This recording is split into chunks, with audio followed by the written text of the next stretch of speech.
Started it. Okay, I see you. Go ahead and hang up. Okay.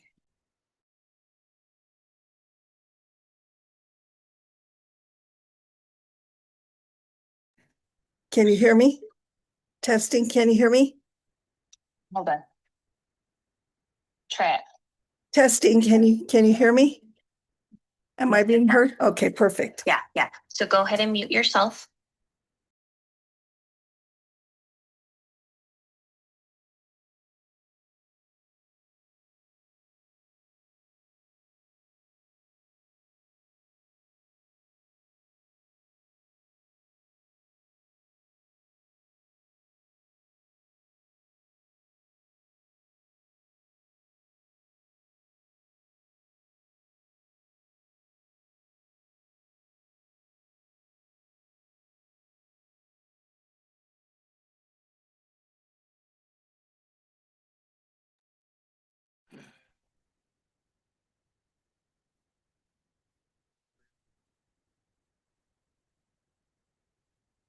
Good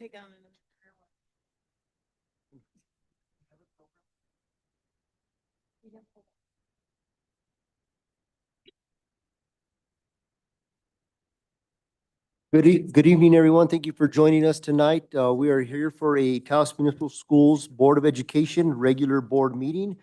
Today is Wednesday, April 22nd, 2026. For the record, it is 6:13 PM. I would like to call this meeting to order. Can we please get a roll call? President Flores, Present. Vice President Spray, Here. Secretary Trujillo, Present. Board Member King, Here. Board Member Concha. Okay, item 3 is our Pledge of Allegiance. We have a student representative with us, and at this time, I'm going to turn it over to Dr. Layton. President Flores. Superintendent Dr. Layton. Thank you, sir. I was about to say Superintendent Flores. President Flores, Vice President Spade, members of the board. Tonight, we have Josefa Isili. She is a fourth grader from Enos Garcia Elementary. Josefa has been part of our dual language program since starting school, Enos in kindergarten. She's also part of our enhancement program. In the classroom, she goes above and beyond the expectations of her teacher. She strives to do her best in all academic areas. She is fluent in English and Portuguese and is almost fluent in Spanish. In her spare time, she loves to read, draw, and create stories with her friend, Kiana. She's the daughter of Christian Isili and Carla Lima, stepdaughter to Charles Garcia and wonderful big sister to Valentin and Vicente. Josefa is a leader in our school and helps out daily with our school's morning announcements. So if we could please give a warm welcome to Josefa Isili. And if we could, once Josefa gets up, if we could all stand and be ready for the Pledge of Allegiance. Yeah. Gosh.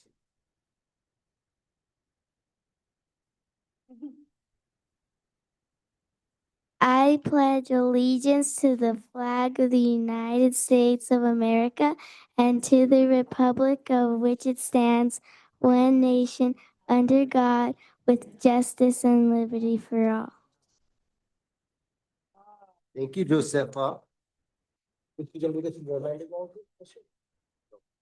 Well, we really appreciate you, Josefa, coming out here tonight and leading us in the Pledge of Allegiance. Thank you for all you do for your school. Thank you for bringing up your mom here and your brother. Do I see anybody else out there? To your two brothers. We really appreciate you coming out tonight. Good job. And we look forward to your continued success. Keep working hard in school and learning as much as you can.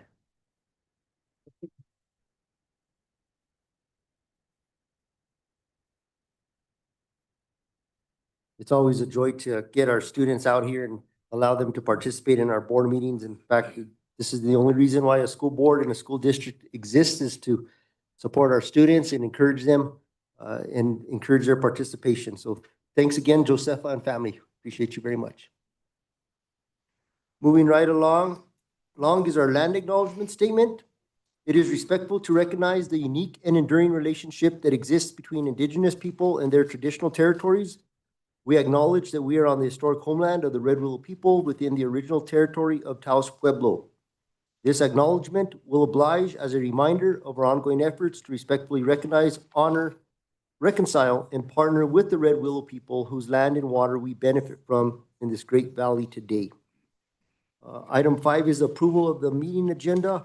We do have one change to the agenda. I've been advised in speaking with our attorney that we will need to table item 15.1 and move that to our next regular board meeting. With that, are there any other proposed changes or questions on the agenda the board wishes to address at this time? Not I. Any proposed questions to the consent agenda or items that may need to be pulled from there for discussion?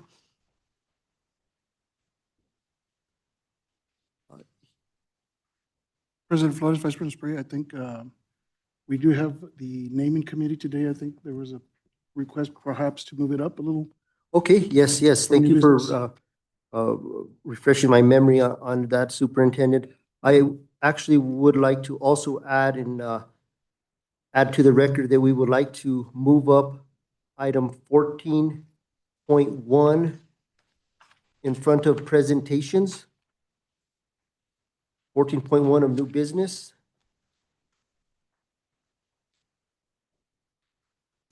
So with that said, I would like to make a motion to approve this agenda with the changes of tabling 15.1 to the next meeting and moving up item 14.1 in front of presentations. Second. We have a second from Vice President Spray. Can you please call for the roll? Board Member King, Yes. Secretary Trujillo,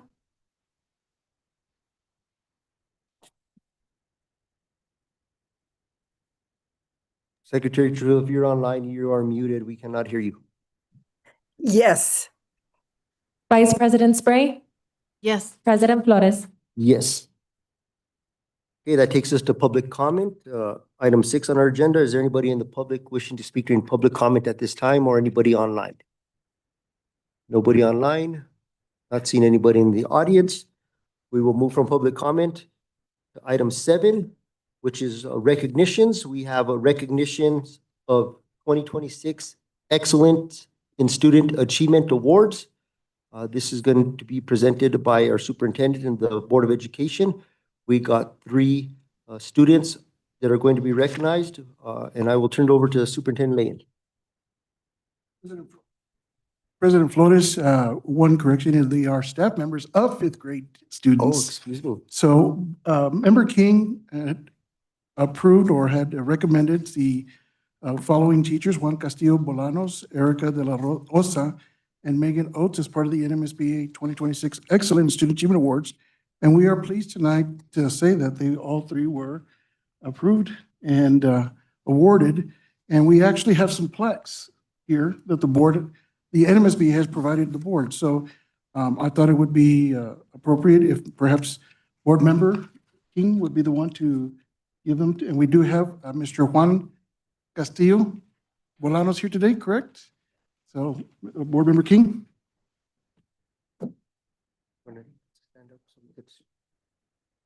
And I'll read what the plaques do say.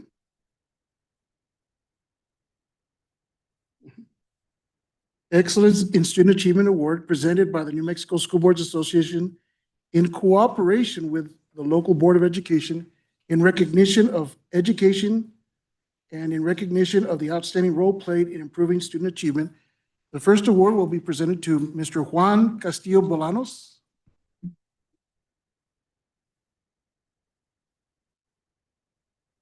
I was checking to see if there's names on them. I guess not. No. Okay.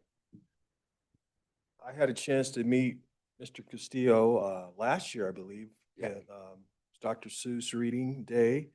And I think President Mark, the town had a campaign. Someone from the, I think regards to Enos called me, Miss Martha. But Mr. Castillo is a paisano of my wife. My wife is from Chihuahua, even though she's a citizen. I saw the love in those kids and the motivation. They just were so excited to engage, very curious. I think a kid had gone to the Lobo game, but the play was amazing. Mr. Castillo, you keep up the great work, and we're showing you the best. Thank you so much. Sure, you're welcome. Yes, it does. Thank you for all.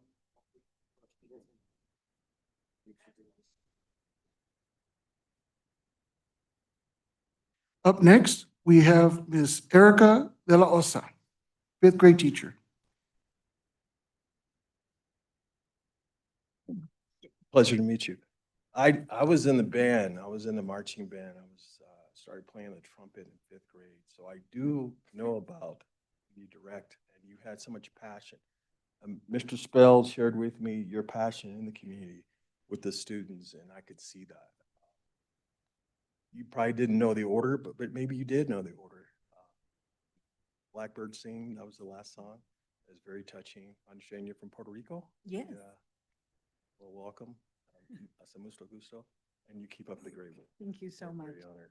Thank you.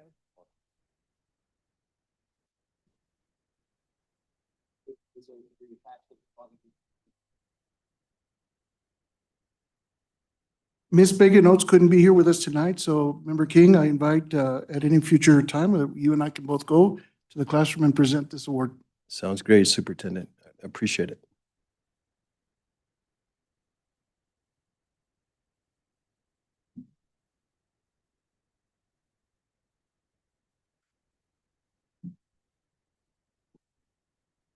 Well, we're very grateful for all of our teachers. They definitely have a challenging job, especially in this day and age. And I also want to thank Board Member King for taking the lead in this recognition and nominating these teachers for their excellence in student achievement. We're very grateful again, and thank you, Board Member King. And we want to thank Mr. Juan Castillo Bolanos, Erica De La Osa, and Megan Oates, all from Enos Garcia Elementary, fifth grade teachers.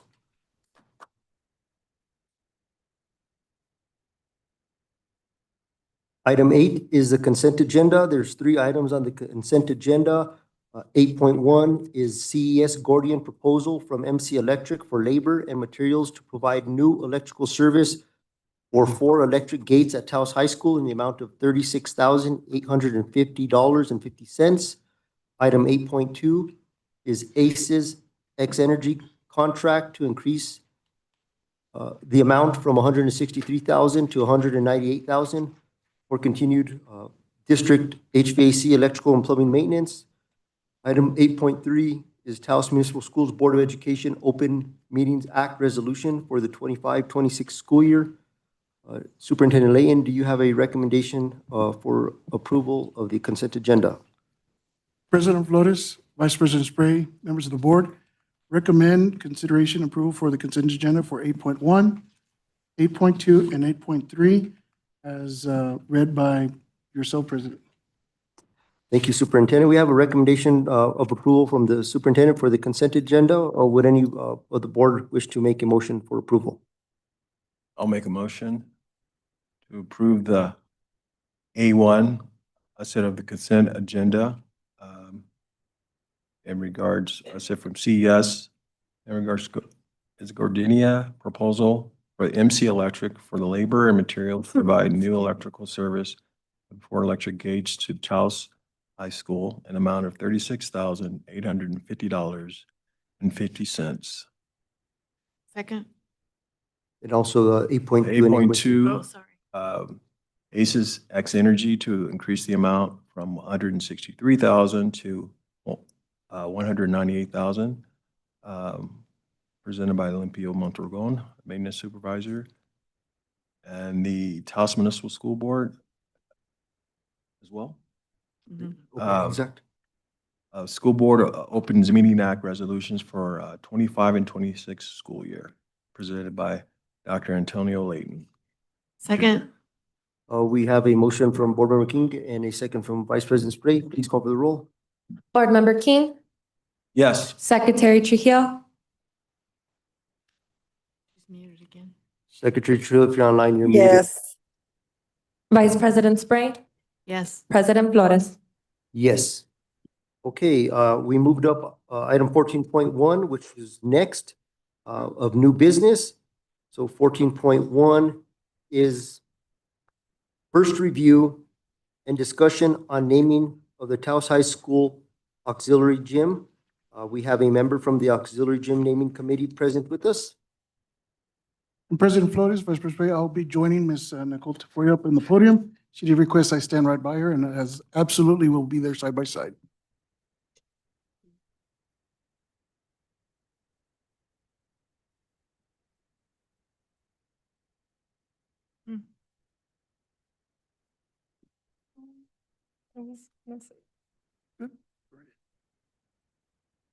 Good evening, Superintendent Layton and the school board members. My name is Nicole Tafoya. I am 11th grader at Taos High School. I am part of the wrestling team at Taos High School. And so I wanted to join Nicole. So the naming committee has met twice.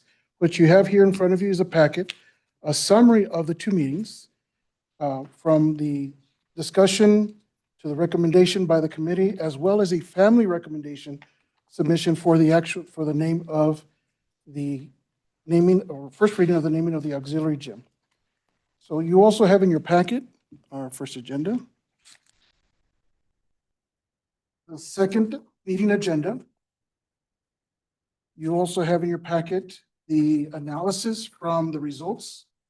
And Ms. Nicole, do you want to do the summary? The summary ready. Analysis. So I just read that. Yes, ma'am. The date of the responses is March 25th through April 7th. Total responses is 74 responses were submitted.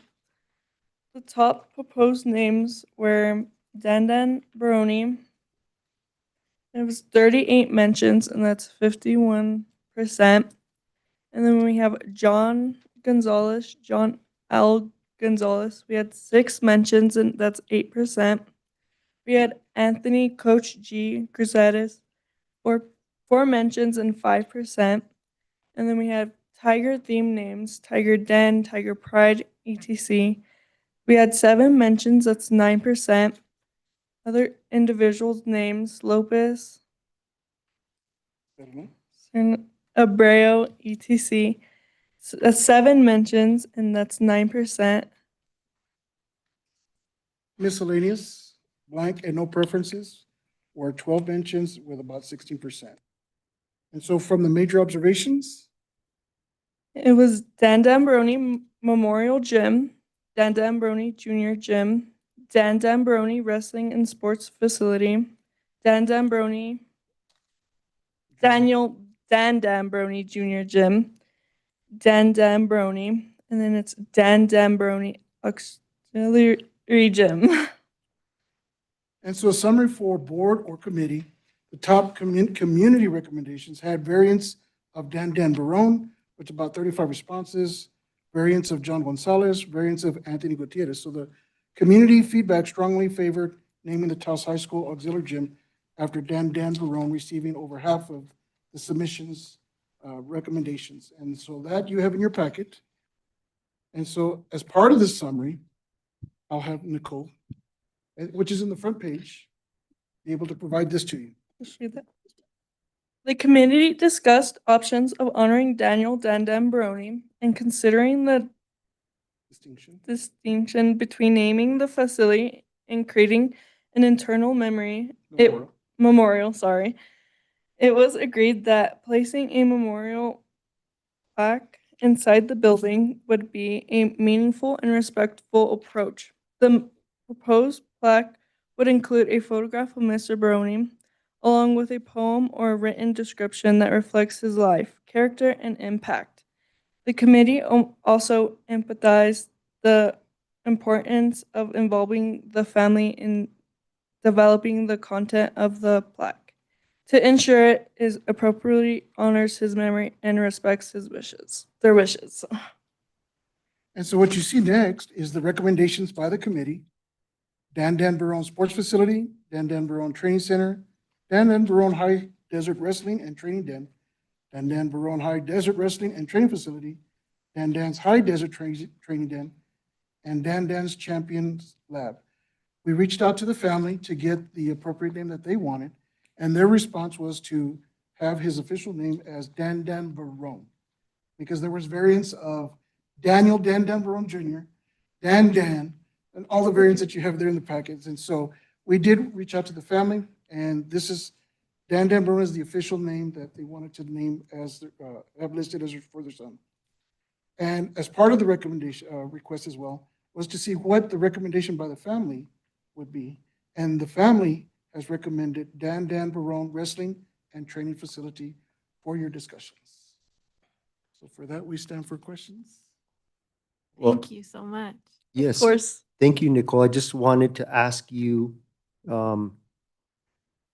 what is your recommendation? And I believe it's listed here as part of the committee. Yes. My opinion, naming it was Dan Dan Brony Sports Facility, but I also like the family's recommendation. Okay, thank you. Also want to thank you for taking the time to participate in this committee. Want to acknowledge that you are one of our wrestlers, and I think that's awesome. Very challenging sport. Takes a lot of dedication and commitment, and I want to wish you the best in the future as you continue to wrestle. You said you're a junior? Yes. All right, so you have your junior season just ended, so you'll be wrestling for your senior season? Yes. Okay. Does the board have any questions or comments? I wanted to share with the board that I was contacted by two members of the committee. One of the members of the committee who is the father of Mr. Dan Dan Brony, and he did provide me with his recommendation, which is listed here. The family does wish to name the facility Dan Dan Brony Wrestling and Training Facility, and I think that that's only fitting. For those that are not familiar, Dan Dan Brony was a wrestler of Taos High School, a football player of Taos High School, a standout athlete who went on to participate in wrestling at the college level. He came back to Taos, and at the time of his untimely passing, he was the coach of the wrestling team. The family worked very hard and advocated for funding for a wrestling facility. Being that Taos High School currently does not have a identified wrestling facility / auxiliary gym, which will also be utilized by other athletics for training. So it's not specifically for wrestling. It will be used for training. Superintendent, other than, what would be your recommendation as how we proceed with this? Do we need to make a motion at this time, or we just kind of have a consensus as to what we wish to name the facility? So by policy, there's a first reading and second reading, very similar to our adoptions of policies. So the committee, of course, makes a recommendation with the 6 names, but also wanted to provide the family name. And so in speaking with the committee, we're okay with whichever the board does make the decision. So today would be moving forward with a name for the second reading. We would then provide the actual naming of it at the second reading, and it would be officially adopted. Okay. And I do want to provide just a little bit thanks to the committee. We had Dan Dan Barony Sr., if I'm not mistaken. We had Mayor, not Mayor, well, that's Mayor Dan Barone. We had our DA, Montoya. We had Tina Martinez. We had 2 students. We had Nicole Tafoya, and we also had Reggie Swazo. And we also had our principal for the high school here in our part of the committee. But also a big thanks to the governor, because without the governor's allocation of these funds, we wouldn't be talking here today about the naming of the auxiliary gym. So I'd want to mention that before the board makes a decision on this particular name for the second reading. Yeah, I appreciate you acknowledging our governor for the funds that were contributed to this district. We would not have this facility if it was not for Governor Michelle Lujan Grisham, and also the family of Dan Dan Brony, who advocated for this funding, which is going to be, it's currently constructed, and it's going to benefit generations of students to come and generations of wrestlers and those that want to utilize the facility for training. Any of the board wish to make any comments? No. I didn't see I couldn't find the policy in the packet. Is it here? Do we need to read the policy? No, sir. The policy, I mean, I can bring it up on our computer, but we don't need to read the policy per se. It just references the first and the second reading. Okay. So this would be a first reading of a selection by the board for the second reading and final. With that being said, it would be my recommendation to follow the recommendation of the committee, our student representative, and the wishes of the family to name our new facility the Dan Dan Baroni Wrestling and Training Facility. Would the board wish to make a statement either in agreement or? I'm in agreement with that. Just one question, President Mark. Appreciate it. Who's John Gonzalez? Do you know anything about him? Does that ring a bell? It does not ring a bell in my mind. The committee members? I know Mr. Gutierrez. He was the AD, but no one knows anything about Gonzalez? No, sir, this was just the feedback from the community. The district sent out a survey to the community as part of, transparency and welcoming their input. And I think his name surfaced through that. I believe he might have been a educator or coach. So having said that, President Flores, Member King, if we look at the results in the back, there is a listing of who he was as part of the brief explanation. He was a teacher, coach, counselor, part of the Taos community in many ways. This is line 38. Fraternal Order of the Eagles, supporting the community, former student, and a student and athlete at Taos High School. He was a lefty and had the most strikeouts. So this is part of your packet. See that? Thank you. Did you say you did agree with the?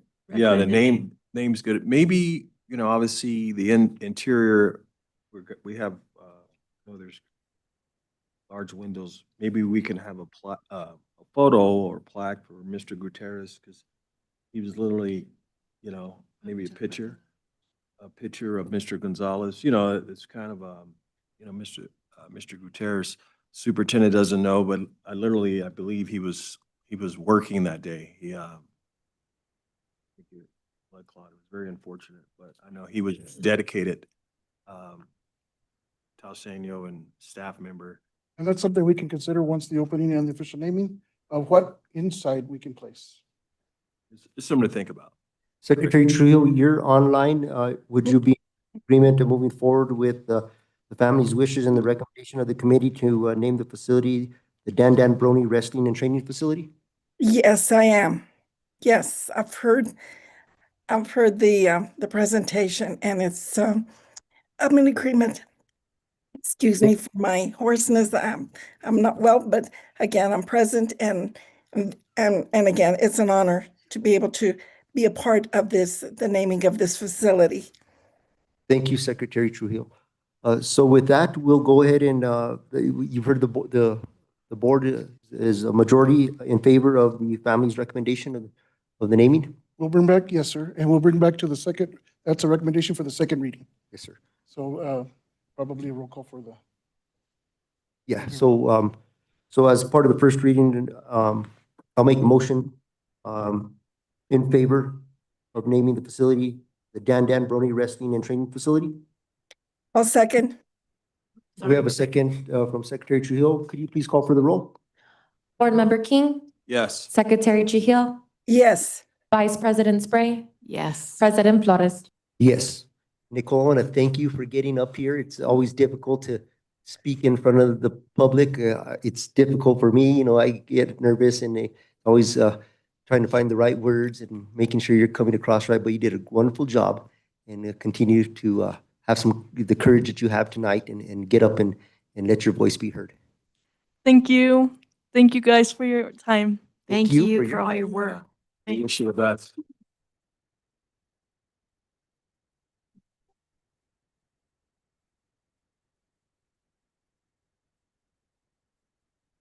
Superintendent Leon, I just wanted to, as part of this discussion, it's not an item that is on the agenda, but I wanted to see if we can make a note to discuss at either our next meeting, or if it doesn't need to be discussed at the next meeting, but being that we're having a ribbon cutting in the very near foreseeable future, I wanted to ensure that we are able to expend the funding that we have to properly and adequately outfit that facility.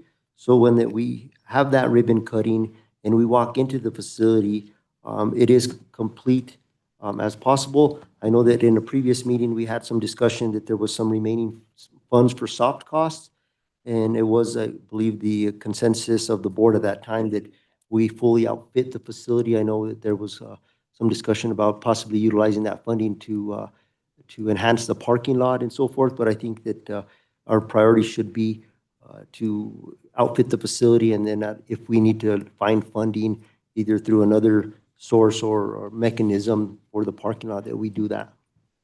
President Flores, Vice President Spray, absolutely. We can bring that up, and if it's okay with the board, I can have Mr. Director Herrera talk a little bit. Yeah, I think it's fitting. We're discussing the facility. We're not outside the scope of the agenda too much. President Flores, Layton, Vice President Spray, Member King. When you all brought it up at the last one, I agreed with you. I think it should be 100% spent the way we had initially planned it. The parking lot idea was a secondary thought in a conversation I believe that Alipio had, but I'm 100% behind the board with it. And we actually had already discussed it with Director Olguin, that we want to keep every dollar that was put towards the soft cost for the interior of the building, including the equipment, the mats, everything. I've actually recently approved 2 of the POs for that. So the money is being spent absolutely on the interior, and we will find another source for the parking lots. Absolutely. I have a quick question. Thank you, Mr. Herrera. Yes, sir. Question from Vice President Spray. Thank you. Mr. Herrera, so the money that was left for soft costs, you have control of that now. It's in our fund. The fund is in our control so that you can start spending it. on the hot cut. We've actually begun the process. The orders they were pre-planned orders, and all of that has already the process has already started. Yes, ma'am. And it's Okay. all the stuff that we talked about in committee, that we all agreed on in committee, mats, the sound systems, things of that nature. They're all of it has already been priced, ordered, and Oh, perfect. there- Okay. the issue with that, and I let Dr. Layton know, is ordering stuff this late is, we're 8 weeks out on some of the items. So we may not have our grand opening until we have the whole thing together, which I think would be more appropriate That would anyway. be nice. Because you all want to see it with everything in it, not just the shell. Because you've walked through the building, it's great. But I think we all want a grand opening with the whole thing ready to roll. And so that's what I talked with Superintendent about, is we'd like to see it in its completion interior, not just the building itself. Thank you so much. Also, Fred, I'd like to thank you I know you've been working on this project for a long, long time. Thank you for all your work on it.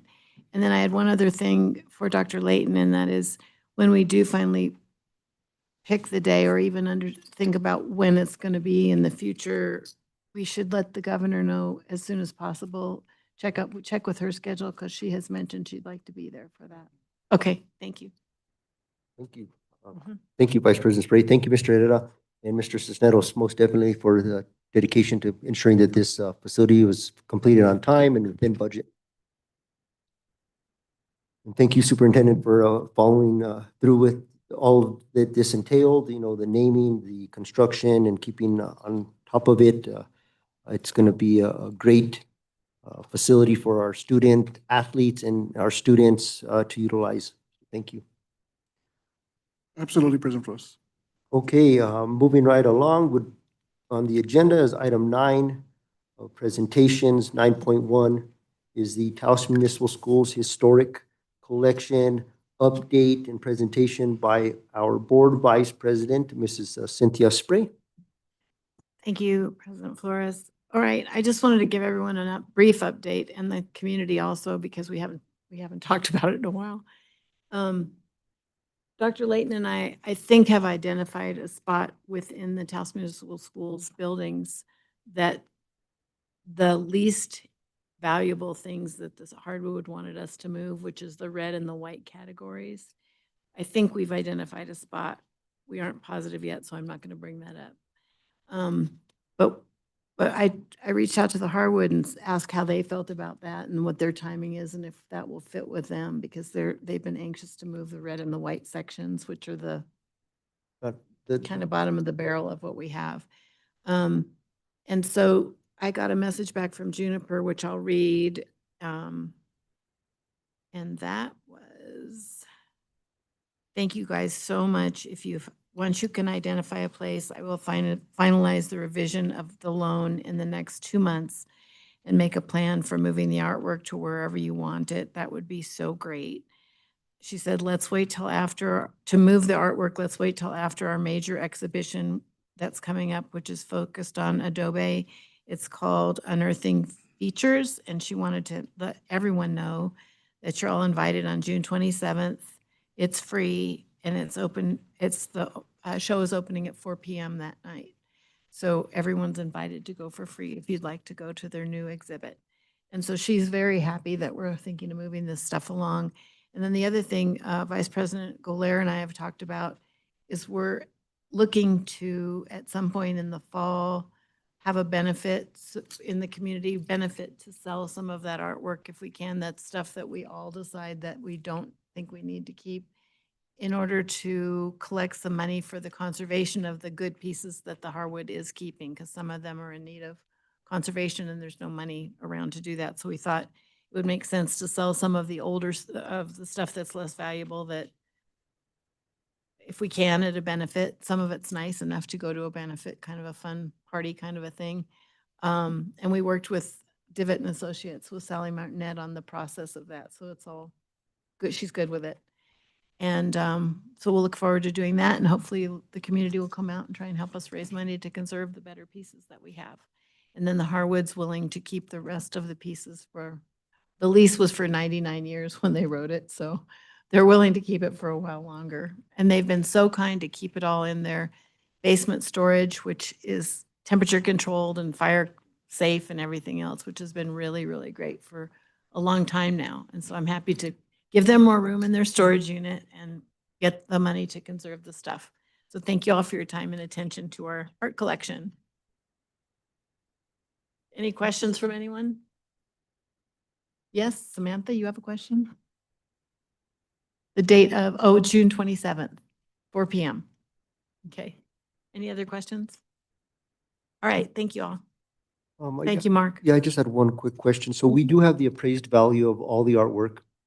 And I guess as we get closer to identifying how we want to have that fundraiser, we could speak about it. So my question would be, would we want to have somewhat like an auction, maybe Yeah, like a something silent auction or something where we would display some pieces? And I guess we could discuss how we want to approach the selling of them. Do we start off at the appraised value and see if it goes up from there? Or I'm not sure that all of it will sell for that. Right. So usually in things like that, in my experience, when I've done them, you start with the appraised value, current appraised value. Our appraisal was done 15, 20 years ago, so it's different now than what they have on the list at the Harwood. So we'll start out with the appraised value, and then some people in this community actually buy things and pay more than the appraised price because they want to give money to the conservation effort. So you just kind of, it's a roller coaster kind of the night of the thing, but you have a top price that you like and you have a bottom line that you won't go below generally. And it'll be a lot of fun. I think that we've talked about doing it in the big garden at the Brett House, which is beautiful, and have a tent out there and stuff. It'll be nice. It'll be fun. Or we could do it in the gym or wherever. We could figure it out. But anyway, I'm excited to get it moving along. It's been sitting down there in that basement a long time. Thank you all. Yes. Uh-huh. Maybe also online, it seems Yeah, like, definitely. Definitely. with the district, when we had the online, all the equipment, buses that were sold. And it's actually good security. I mean, painting should, but people can look, because there's a lot of people that, you know, they keep in touch. And not everyone can make it. Right. Oh, online too, definitely. Yeah. Absolutely. Great. At the same time, yeah, that'll be fun. It'll be a really fun event, I think. I'm excited. All right, sounds great. Right. Okay. Thank you for the update, Vice President Spray. You're very welcome. Item 9.2 is a presentation by our Associate Superintendent, Mrs. Renetta Mondragon. President Flores, Vice President Spray, up for the presentation of the Associate Superintendent. We do have tonight Mr. Raul Gonzalez to start up.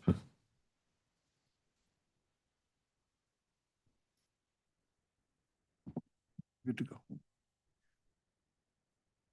Superintendent Layton, President Flores, members of the school board. We're here on behalf of the Associate Superintendent and the programs that fall under her. So weekly we have our instructional leadership meetings, and what becomes of this is basically conversations that are going on in each of our programs. And so with that, we're here to present to you some of the programs from tonight. And so our instructional leadership team consists of Melissa Eager, who's the Director of Federal Programs, Ms. Ray Lujan, she's in charge of Indian Education, Dr. Cherry Malik, Special Education, and Margot. And I'm sorry, I failed to introduce Margot Valdez, Miss Andrea Trujillo, Compliance, and Nicole Mora Atencio, and myself. So I think with the next slide, Margot's going to go ahead and present to you all. And again, my apologies, Ms. Valdez, for not introducing you. President Flores, Dr. Layton, members of the board, I am happy to be here to talk to you guys about social emotional learning in our district. And so the way that I would like to start this presentation is really just saying why is social emotional learning important, right? I think there's a misconception, it's a buzzword, social emotional learning. What is it? Why is it important? And so I always get questioned by my students, Miss, why are you teaching us this? And I think the most important example that I could give, and I know everybody's gonna laugh, those that know me well, is if you guys get hangry, like I do, right? I get very upset and very irritable right away when I am very hungry. And so how am I gonna prevent that feeling from happening? Well, I'm gonna pack my snacks. I'm gonna be sure that I eat. So when we're talking about social emotional learning, it is that piece, right, of how am I going to regulate my emotions to be my best self. And so with that, I'm going to go ahead and talk about our student well-being programs. And so first on the list is going to be our social emotional learning. Social emotional learning is a preventative piece. So that's the part, how are we going to regulate our kiddos? Restorative justice is something that we it's been a long time coming, and I feel like we're full force in it this year, which I am very happy. I see that as the connective piece, giving our students a sense of belonging, that relationship building piece that we need, right? That trust being built. We are currently with the state doing a behavioral health initiative, which is a system support and resources, which I'll be talking about here in a little bit. And then mental health first aid, we're in the very beginning stages, but this is the response. This is equipping the adults in the building to recognize and understand the students' emotions, how are they feeling, and how can they help in moments of challenge and crisis. So SEL in schools, this is something that is being done, I will say, every day within the classroom, whether teachers know that they're doing it or not, intentionally or not. They are helping to build daily emotional skills within our students, right? Daily check-ins, it could be something as a simple greet at the door. It could be a form that they fill out.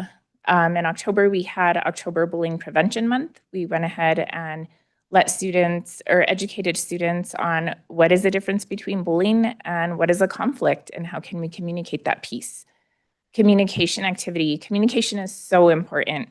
And communication falls within each of these programs. And I think we've lost that communication piece because of COVID and the pandemic. And so now we're sitting behind a screen and texting.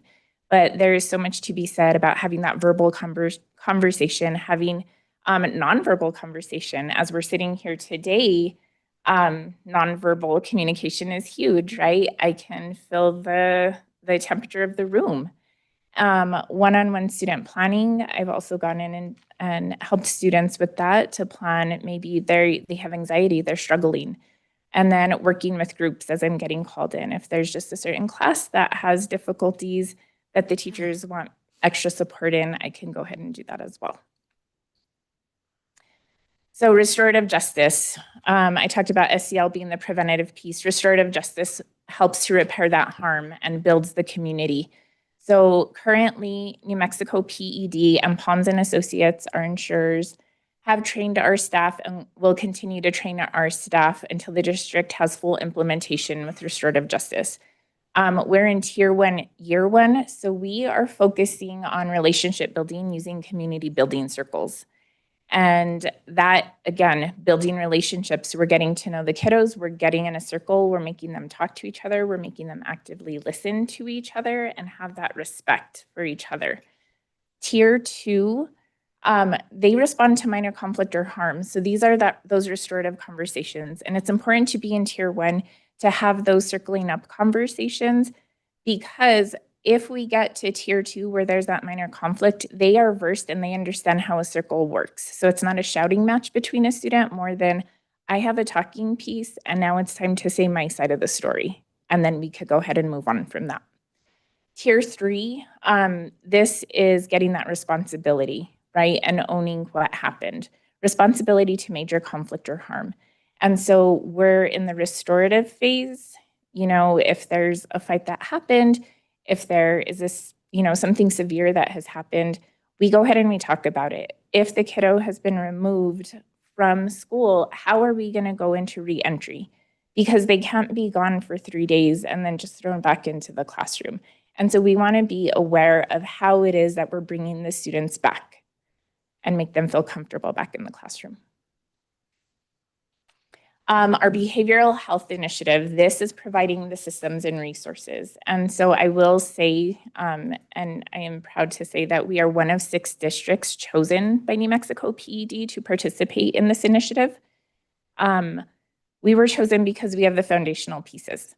We have SEL, and we were, before even this behavioral health initiative happened, or we got chosen for it, we were on our way with restorative. And so New Mexico PED saw those 2 pieces and they said, hey, you guys have the foundation and we want to support you to build this and make this stronger.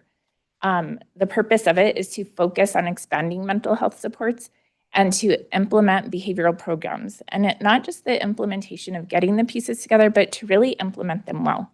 And I will say that they are challenging us as a district to say, okay, how are we going to measure these things that we are implementing? You guys are doing SEL. What is the measurement? What is the impact that we're having on our kids? And moving on into restorative as well. Do we see that increase in trusted adult? Are we seeing a decline in something else? Do we have a sense of belonging? And so I think this initiative is really just going to strengthen our district. Mental health first aid, this equips adults to respond. And so we are in the very beginning stages. I say we're in the very beginning stages because we are just talking about it. We are looking at the program and we are making sure that it is the right fit for our kids. There is a lot of mental health literacy that is available for adults and students for education. And so mental health first aid, we're in the beginning stages because we want to make sure that it's a good fit for our district, that it fits the needs of our students and our staff. The purpose of it is to educate adults to recognize signs of mental health challenges and also helps with early identification, crisis response, and reducing stigma. When we're saying early identification, that is something of, you know, a student is struggling and they normally aren't struggling. What is going on? How can we help these students?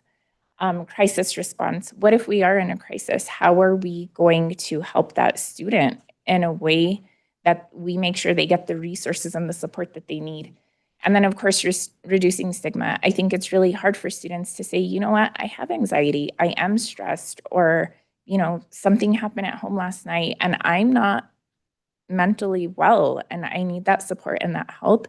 And so this program and mental health literacy is that support for our kiddos.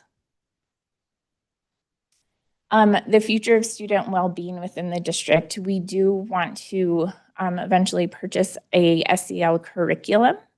And so right now the state has great resources, which I've been able to use. The Stop It app, which we already have, also has resources that we're able to use. I think an SEL curriculum would really strengthen the well-being of our students and also to help our teachers, because I was a teacher before I came into this position and I know that it's hard. And I think to have something there, to have a library to say, you know what, maybe we should do this because my class is dysregulated, would be very helpful for them. We're also looking at doing a wellness program, an after-school wellness program at Taos Middle School. It's going to be overall wellness. It's going to be, setting goals, tracking assignments, exercise, eating healthy. And we're looking forward to doing that in the fall is the hope. And then having a district well-being webpage. That's something that we're actively working on and we're hoping to publish it very soon. This will have resources from SEL to social workers, to counselors, to community schools, to nursing, and also local resources for our students and for our families.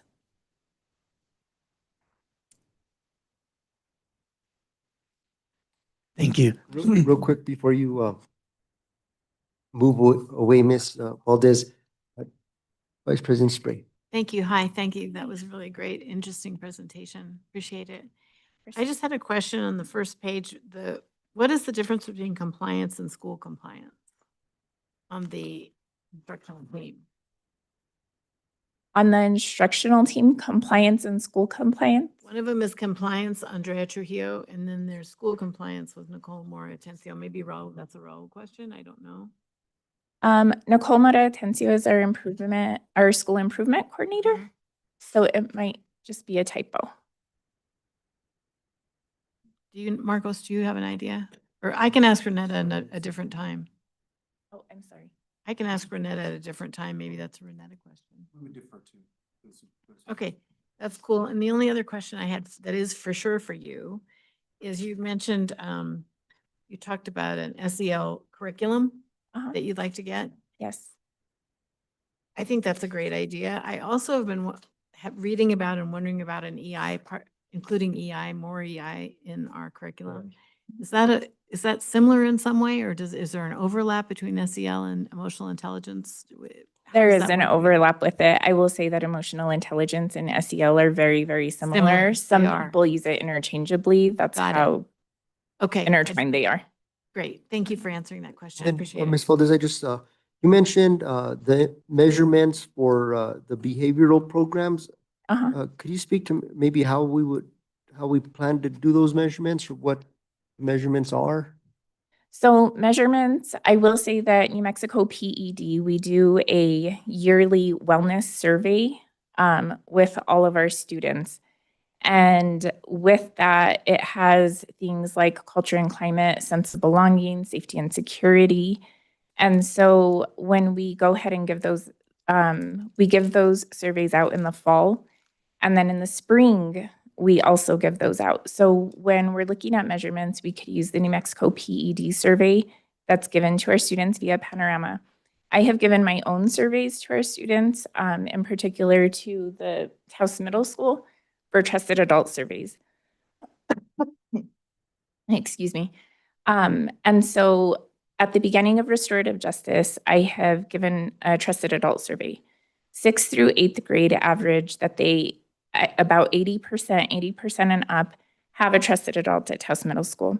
Taos Middle School is now fully implemented in restorative justice.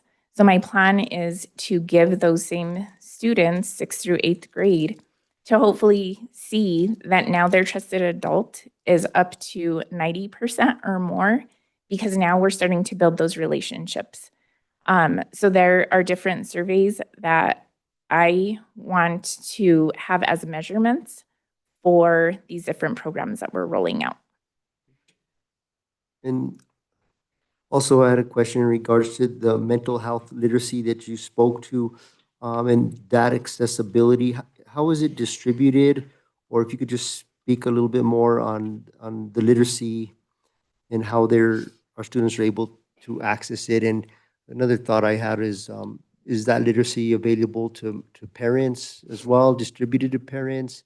And I guess that's my question. So we are in the very beginning stages of it. I was able to meet with Mental Health First Aid, and they do have a curriculum for teachers and for students. They also have one mental health youth that they are willing to train our parents on. And so that's something that if we move in that direction, that I definitely want to have available to our parents on that district website page to be able to have trainings for them as well. And then I just had one more, I had more of two comments. One, I think it'd be good, Superintendent, if maybe, time allows down the road that the board could participate in some kind of mental health training so that we can gain a better understanding of what the district faces. You did a great job presenting here. I would like to get a little bit more in depth, and as adults, we all need some type of training because there's a lot of stressors in the world, and we have children that attend schools, our family, and just so that we can better support and understand what you guys are working towards. Obviously, this presentation is very informative, but I would like to see if the board could get more engaged with that. Absolutely. President Flores, Vice President Spray, I'll get in touch with Ms. Valdez and she can give me some of the future dates or some restorative justice circles and, maybe do it where we rotate because we had 3, in fact, in this board meeting, 3 days in a row from the staff across the district. So I can send out the invite. We can make sure to make that happen. And then my last comment is I think it's great initiative to have a district well-being webpage, a place where parents can look, or grandparents, or even just a member of the community to identify resources that are available that can support mental health or people in crisis or dealing with various types of trauma. I appreciate that comment because I would like to acknowledge Miss Angela Romero. Her and I work well together. She's a social worker at the middle school. And she said, Margot, I really think that our students need this and that our families need this. And so we sat down one day in her room and we just started thinking of all of the different mental health well-being that our students and that our families needed. And I want to thank her for that idea. I feel like that was really her and that came up with that idea, and her and I just collaboratively worked together towards that same goal because I saw the need for it. And she works with students all the time and she's amazing. And I was really the organizer behind her great idea. Well, thank you, Ms. Romero, for that thought and for all you do for our students. I think it's a great asset for our community to have that. A lot of times people are experiencing various troubles and, might be a little shy or hesitant to reach out and ask that question, who can I contact for this? And to be able to find that online in an anonymous way, per se, and make that phone call for themselves or for a family member is very important. Of course, yes. Thank you. Thank you. Yes, Board. Appreciate it. Mrs. Valdez, very interesting. So what age group are you guys, what are you targeting in the school district? For mental health first aid or Yeah, are you, in regards to student well-being programs? student well-being programs are across the board. So SEL is pre-K through 12th. Mental health first aid, that's going to be targeted for 9th through 12th grade. It's a 9th through 12th curriculum. However, there is an adult mental health first aid that does cover 6th grade and up as well. I do want to try it at the high school first. I am always hesitant with this. I want to be aware and keep our kiddos safe, making sure that they're getting the information they need. without having them go into crisis. I know that a lot of our population here, there's a lot going on. There's, substance abuse, drug abuse, students that live with their grandparents, students that live with friends, our homeless population. And so when I'm going into this, I really want to focus on our 9th through 12th grade, just to make sure that this is going to be a good fit for our district and not to endanger any of our students that might be younger. As far as the behavioral health initiative, that's focused on middle school and high school. So in regards to the SEL that you alluded to and prevention, and restorative justice, you don't feel that, like you said, in regards to pre-K, the kids, is there informing them? Because it's like your ABCs. Restorative is pre-K through 12 is what we're focusing on. We had elementary teachers were here as well as secondary teachers. So, yeah, because I was in superintendent, I came to the district, I saw you guys with the circles, chairs, which is great. Miss Nicole invited me in, but the afternoon was short. So no, it's great because kids, I believe, even identifying what's appropriate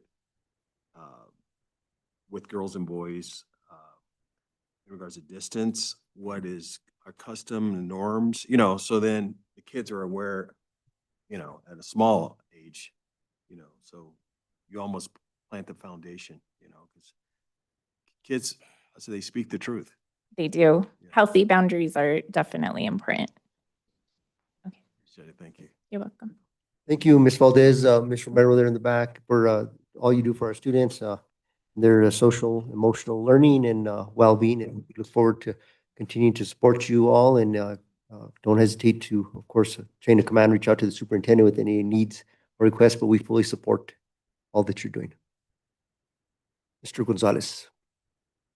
Superintendent Layton, President Flores, members of the school board, just to kind of go over some of the things that Margot, I've seen her put together as far as restorative justice circles.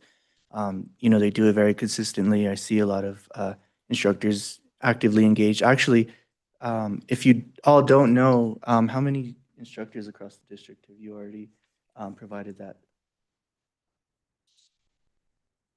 Close to all of them, right?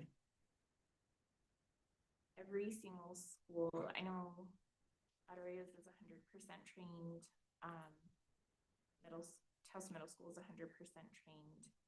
And I think the next, and 5th grade teachers are trained. That's the district. Hate to put her on the spot like that, but it just goes to show the amount of work that they're doing, definitely. And also, so the social emotional learning and the restorative justice practices, that's a great segue into community schools because a lot of grants, if we're starting to go out for them, they're asking, how are these being integrated into your schools? So I stand here before you to go over the community schools year in review, just to let you know what's been going on with community schools from the beginning of the year till now. And it wasn't until I put it on paper that I was able to, if I don't seem so enthusiastic, I wish I sounded more enthusiastic because there's a lot been going on this year alone. So strategic partnerships and expanded student supports. Why this is so important is because we have over 15 local partnerships, all of which are most that are listed there. There's probably some that I may have left off, and if I left you off of the names here, I apologize for that. I'll make sure to get that updated. So why these local partnerships are really important, I'll just go back to start with the Boys and Girls Club. We integrated the Boys and Girls Club to create sustainability within the elementary school sites. And so we started with Enos Garcia. That's fully integrated right now. Boys and Girls Club is up and running, and they're managing all of the costs of those after-school expenses. Actually, we just received, I think it was last week, Arroyos del Norte is fully authorized to move forward with Boys and Girls Club as well. We're looking to integrate Ranchos early fall, probably beginning of the school year. And so why these are so important is because not only does it create the sustainability of the programming, but it also, part of this programming, the Keeler Foundation, IRA, Air, I'm not sure how they pronounce their names, but the Boys and Girls Club in the Taos Municipal School District came together so that they could provide warm meals for each of the students at Enos Garcia. And we're planning on expanding that to each of the school sites as they get integrated as well. So I think that's really important to note because it may not seem very impactful, but being able to provide warm meals to the students is so beneficial, and that doesn't happen in a lot of places across the state. In fact, other schools, they have come to us and they said, how did you do that? You know, so it's really important to note that a lot of things that we're beginning to integrate into our community schools is really impactful, in other schools, you know, across the state and even across the nation. They really look up to those things. Next slide, please. I have a quick question for you, Mr. Gonzalez. When you say the warm meals are being provided to our students, is that after school or? Correct.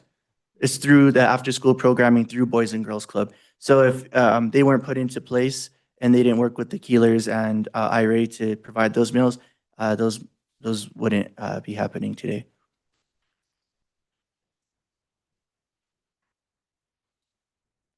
Okay, so systems and infrastructure, why this is so important. When you look at the federal program grant outlines, there's one point that they ask for us to integrate, basically for us to have one place to store all of our documentation. And so this goes into, sorry, I'm going down to the operational systems part, and I'll go back up to the resource spaces. So our operational systems are so important because at the beginning of this year, we came in and we integrated all of our documentation into our school OneDrive. And so all of the documentation that's associated with community schools is in one central place. So if we were to get audited or anybody had any questions, this goes back to your questions about donations and everything like that. It's all in one place. I can send links to anybody that needs to have access to that information. What's also really great is that we can also close off access to people that don't need access to some of the documents that are in there.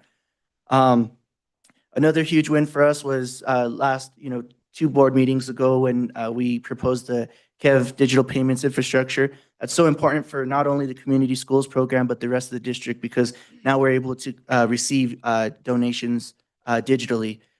So that's going to take us, I think, going into next year when this infrastructure gets put into place, it's going to give us access to many more community resources that, there's a lot of people out there that just would like for us to have, X amount of dollars for whatever initiatives that we're creating.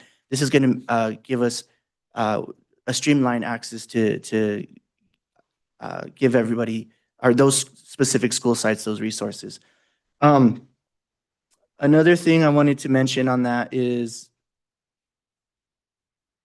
actually, I need to give credit to, we were able to work with IT. We're looking at creating the community schools rooms as resource centers for not only students, but families that are in need of getting connected to resources. So now they could come into the community schools room and we can help parents get access to any types of resources that they need. There's the 100% Coalition is a really important partner in that piece alone, because they have this wonderful resource page that's available to everybody. I actually didn't put the web link in there, but I could get that to you if it's something you're interested in. Has, I believe, 325 local resources that people can access. And it's not just from behavioral health to anything that you can imagine. So if you'd like that link, we could definitely make sure to get you that information. But it's actually a local resource, and the 100% Coalition has put that together. Next slide, please. With that being said, Mr. Gonzalez, maybe it would be good to add that link to the resource page that Ms. Valdez spoke of.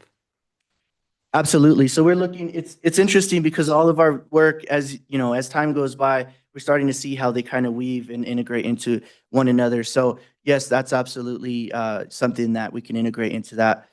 We are actually looking at how to create that web page for them as well. So that's one of the links that could be there in one of those tabs. So it goes back to that. It's a discussion that's been had, and it's soon to come into fruition. So our next slide is student opportunities. Why these are important is because I truly believe that with the more student opportunities, it'll increase the retention rates. And I think that's very important for any school district. And so with our some things that I wanted to highlight tonight, our middle school greenhouse. That was a project that was in the making for the past couple years. And, you know, at the beginning of this year, I was able to work with Principal Martinez and just get the approval to make sure that we got everything in place so that we could build that greenhouse. So if you all would like, or anybody in the community or, you know, board members, if you'd like to visit that, I'd highly suggest that, because that's actually integrated, and our instructors are actually taking their students out there to visit it. So it's a really great opportunity. That provides the hands-on learning that you'll see in this slide as well. This is a wonderful picture of our community school coordinator, Miss Nikki Kane. And what this photo represents is their fall festival. And she made with the students salsa. And they had a salsa eating contest. And so it was really amazing because it was really interactive with the parents were there as well, students and parents. They got to vote. And as you can see, the students were really engaged because the salsa that they made was actually from the local crop from Arroyos' garden. And so this is something that Miss Nikki is very passionate about. And you know, it just goes to show that it bled through, and she's a very wonderful coordinator as well. And so I put this on the slide as well, our expanded summer programming through TEC this year. There will be summer programming at each of our school sites, elementary school sites. And so that's very important to note for anybody or any parents that are listening right now. So definitely be on the lookout for registering your students for that programming. Next slide, please. So impact. When you take a look at community schools, everybody's always going to ask us, what is the actual impact, especially with a new program? So with student engagement, it's something that we just, we kind of just went through in the slide previously. But adding more programs to our after-school programs. Right now, our focus has been at the elementary levels, but we would really like to get our middle school and high school levels much more access to after-school programming as well. So, at the beginning of next year, that's something that's going to be really important for us. And what's really great is that it goes back to our principals, getting their feedback and them just giving me the opportunity to work with them and hear their voices as to what they want for their school sites. Because it's not about what I want, because I'm not at their school sites every day. It's really important to hear our principals' voices. So I'm just appreciative of the collaboration for sure. The essential resources are improved access to meals, supplies, and support services for students and families. This is really important. So I need to also give kudos to someone that's in the room tonight, Miss Naomi, for her Tiger Cares meals that she was doing in December, November to December. It was Tiger Cares meals. And what this was is at the high school, they utilized they don't consider it the cafeteria. What do you guys? The cafe space for after school. Miss Naomi and some students would prepare meals for students and parents free of charge to just come in and eat. So, when we talk about essential resources, this ties back into our Boys and Girls Club warm meals and making sure that we're really meeting the basic needs of our students and families so that they can perform well academically. This I'm actually really I was really enthusiastic and excited to share with you all this evening is our community ties. Well, we wouldn't be community schools without our community ties, and why that's so important is because you all asked about donations and whether or not we're tracking those sufficiently and making sure that all the information is there, and we are. So in proof of that, I was able to provide to you tonight that from some of the data analysis I did from the documentation that we have, in-kind donations, we're at about $35,000 worth of in-kind donations that has been donated just to community schools, not the entire district, just to community schools. So that just goes to show how important each of our coordinators are at facilitating those agreements and the donations that they're receiving. most importantly, making sure that they're protected and knowledgeable on how to receive those donations and the processes, it takes, from point A to point B. Because if it's not ours and it's given to us, that becomes a donation. And it's as simple as that. So we estimate the value on a lot of these things, and you can do that very easily by just doing a Google search or whatever, search that you'd like to do, or browser that you'd like to use. So, yeah, so about approximately 35,000, and there's still some information that's not there because it needs to get, put into place. So, if I had to assume there's at least $10,000 more that, that's accounted for and needs to be documented. Next slide, please. So, I'm not going to read off of this slide. There's, there was a time when, I can't remember which board member it was. He said it'd be really important if you made sure to list how your community schools is integrated into the 6 key practices. So instead of reading off of this slide, you have it in front of you. And I'll let you, I just noted each of the sections of the 6 key practices and how we're actually integrating those within our community schools program. I have to cite some of the photos that are in here. So the bottom left, Fall Festival, that's really awesome because the students were really engaged with pushing pumpkins down the maze. And I made sure to include all of the photos that we have, and we as the community schools team are getting better at making sure that we're taking photos of the engagements, that we're actually coordinating. Because it's really important for when we come and present these to you, because these are all wonderful photos for you all to see. Next slide, please. So this is our final slide. Looking ahead, I kind of went, these are kind of goals for myself and the team. Actually, let me take a step back. I put this photo here because I think it's very important for you all to see the boots on the ground, the individuals that are actually out there receiving these donations, coordinating all of these events, making sure that each of their school sites has the basic needs of each of their students and also their families. So with Miss Loretta Gonzalez, we'll go left to right, middle school. Nikki Kane, Oreos del Norte.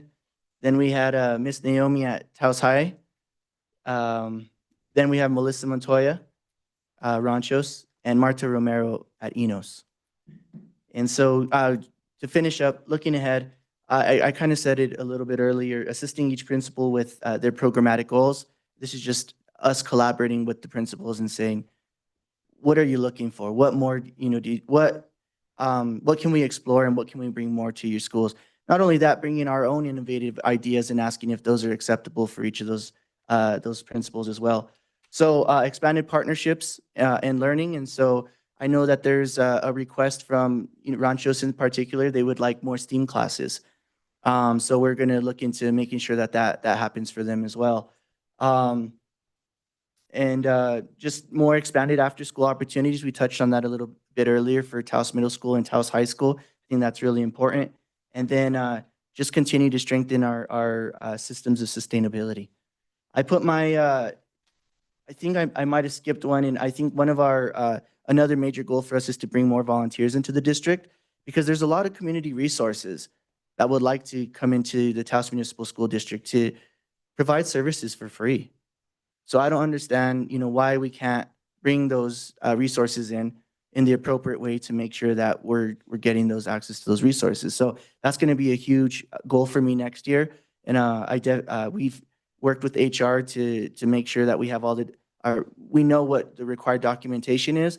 And so anybody that's in the community that's listening tonight, or anybody, that by word of mouth would like to get involved and come into the school district, I put my email there. Please feel free to reach out. And we also have our community schools website with all of this, a lot of the information that you've seen, a lot of links and access to potential resources as well. So if there's also any suggestions that the board has for our community schools webpage, I encourage you to let me know so that I can work on getting those integrated as well. Thank you. This board member King. That's very impressive, Mr. Gonzalez. Have you gone to the service clubs? Have you gone to Rotary? Have you gone to Lions Club? I've met with both, yes. Okay, great, great. So how recent? Actually, it was at the beginning of the year, so not so recent, but they actually reached out to me, and I was really blessed and fortunate for that opportunity for sure. So yes, it was at the beginning of the year. And as a superintendent, gosh, I guess the superintendent welcomed back the students when you came to the community. Maybe, the parishes, our congregations, we got to meet the people where they're at. Because there's people, like you said, they want to give. Mhm. In regards to St. James. St. James for sure. Yeah, because I'm ready to go and volunteer myself. And, your face, eye contact, you bring the staff. It's never, we can never assume. And also, and I will follow up with the Taos News. I believe you should be featured, a report, an article in the paper, let the people know, because it's just really exciting. I think it's just to go off of that, it's really important because some of the things I don't want to go unnoticed, like our Tiger Cares. If you hadn't heard about it tonight, maybe you hadn't heard about it before, and it was so important. And I wish that Miss Naomi would have received more recognition for that, because not only is it difficult, but to pull over those community resources, that's really difficult as well. And it goes back to what you were saying as well.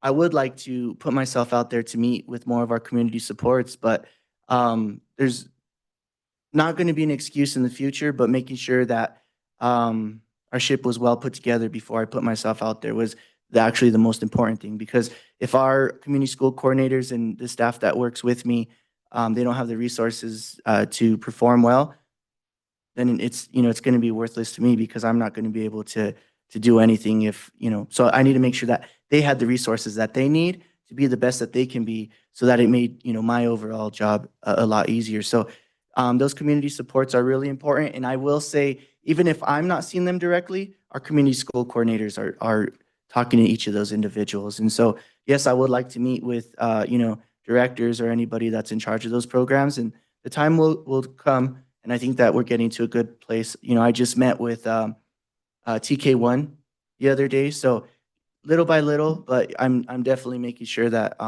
everybody I get the opportunity to meet everybody, because I don't want to miss a single opportunity that's out there. Appreciate it. Thank you. Any further questions or comments? Board Member Concha. Thank you, President Flores. Good evening. Thank you for the report and the update. Just a few things that caught my attention. You mentioned a number of times the boots on the ground and the coordinators and all of that. And maybe sometime in the future, we could hear directly from them and each school. I think it's super important for them to be able to express and highlight what they're doing in each school. And not that you didn't do a good job of the overview, but yeah, I think it would be great to hear from each one of them individually. And I know that maybe a community schools event would help within the community to, again, educate the community on what exactly is happening. I attended the career fair at Baton Hall, and there's actually not a lot of people that know what community schools offers besides, like free clothing and food and things like that. And so I think it's super important to highlight the additional resources that, are available to the community through community schools. And something else. And then on the 6 key practices as well, maybe a little bit more of a definitive breakdown on which school is doing what, which school is practicing each, it's comprehensive. There's a lot going on. It's hard to tell which school is doing what and which schools could use a little bit more support. I think it's important for the board to know how we can, if one initiative is happening in Ranchos, but not in Arroyos, we'd like to be able to help them strengthen those 6 key practices. Other than that, I'm also very proud of community schools. And for anyone that doesn't know, I was recently hired as the director for community schools for Taos County. So I will be working closely with Raul, which we already have, and that's outside of the capacity of my school board seat right now. So there's a lot happening, and I'm super proud of the work that's already been done and what's already been put in place. And I agree that, that Miss Naomi could use a little bit more credit in what she's done at the high school, and we, need that position filled. Those are big shoes to fill, but I think the high school, it's important that we help support finding a community schools coordinator for Taos High School. Yeah, thank you everyone for all the hard work. Absolutely. I think that's, those are some really great, important points. So the community event, I think that's a really important highlight or topic to highlight. I'd also like something internally for each of our school sites, which actually Superintendent Layton and I have already started to discuss as well. So we're looking at that integration. And everything that you see, I can, on that, the 6 key practices and the takeaways, I can very confidently say that with me being hired, our supports across the district are pretty equal. The only thing that I can say that we, that's not getting as much support right now is the middle school and high school after-school programs, because there was so much invested in the elementaries this year. And so, first thing, going into the next school year, that not even next school year, now the ideas are coming in to make sure that the middle school and high school starts to get those opportunities as well. Vice President Spray. Thank you. Good presentation, Mr. Gonzalez. I had a suggestion or a question, actually. Do we have anything like a poster that outlines the six requirements for community schools? I think that'd be really an interesting thing to have one in all of the school buildings so that parents would get to be more familiar with it too while they're waiting for their kid or whatever, they could read it. I think that would be, if we don't have that, I think it'd be a good idea. And I don't know if it's on our website or not either, but that would be a really good piece of educational information for people, I think. So on our website, that's the centerpiece, the 6 key good. practices. Yeah. That's So when you perfect. take a look at it, you will see that. That's However, perfect. the other idea that you have, I think, is very important to know. And I'm open to any ideas and how because community schools, it's not led by one person, and it's not just, Right. 5 of our coordinators, it's our principals, it's the students, our families, the school board, it's everybody in the community that's going to make this program successful. And, hopefully one day we might get nationwide recognition for the things that we're doing here in, a small community with limited resources. So going back to what you're saying, I think a poster at each school site, it's definitely I think doable. it'd be And worth it to do that. Also, if you do a community event, you can count me in to help. Thank you. I enjoyed that very much. Thank you. Thank you, Mr. Gonzalez. Appreciate it. So I think we have one more presentation. Yes. Thank you, guys. Hello, Mr. Romero. Hello, good evening, President of the Board, Dr. Layton, and board members. I'm here, I was supposed to be here with Nurse Benita Lovato. However, she had an emergency this evening, and so she wasn't able to be here, so it'll just be me. But all of you guys have a red packet in front of you. And in that packet, what we're presenting on this evening, kind of piggybacking off of our social emotional community schools also is we've been talking about a standardized student safety protocol for suicidal ideations and self-harming. And so what you guys received in this packet, I'll kind of go over each one of them, but this is what administrators received. We were able to do a training with them.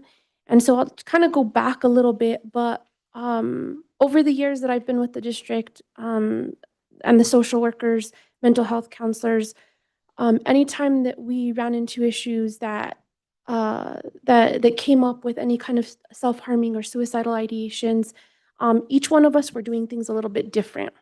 Doesn't mean that any which way was wrong. It just was not standardized and it wasn't in a protocol.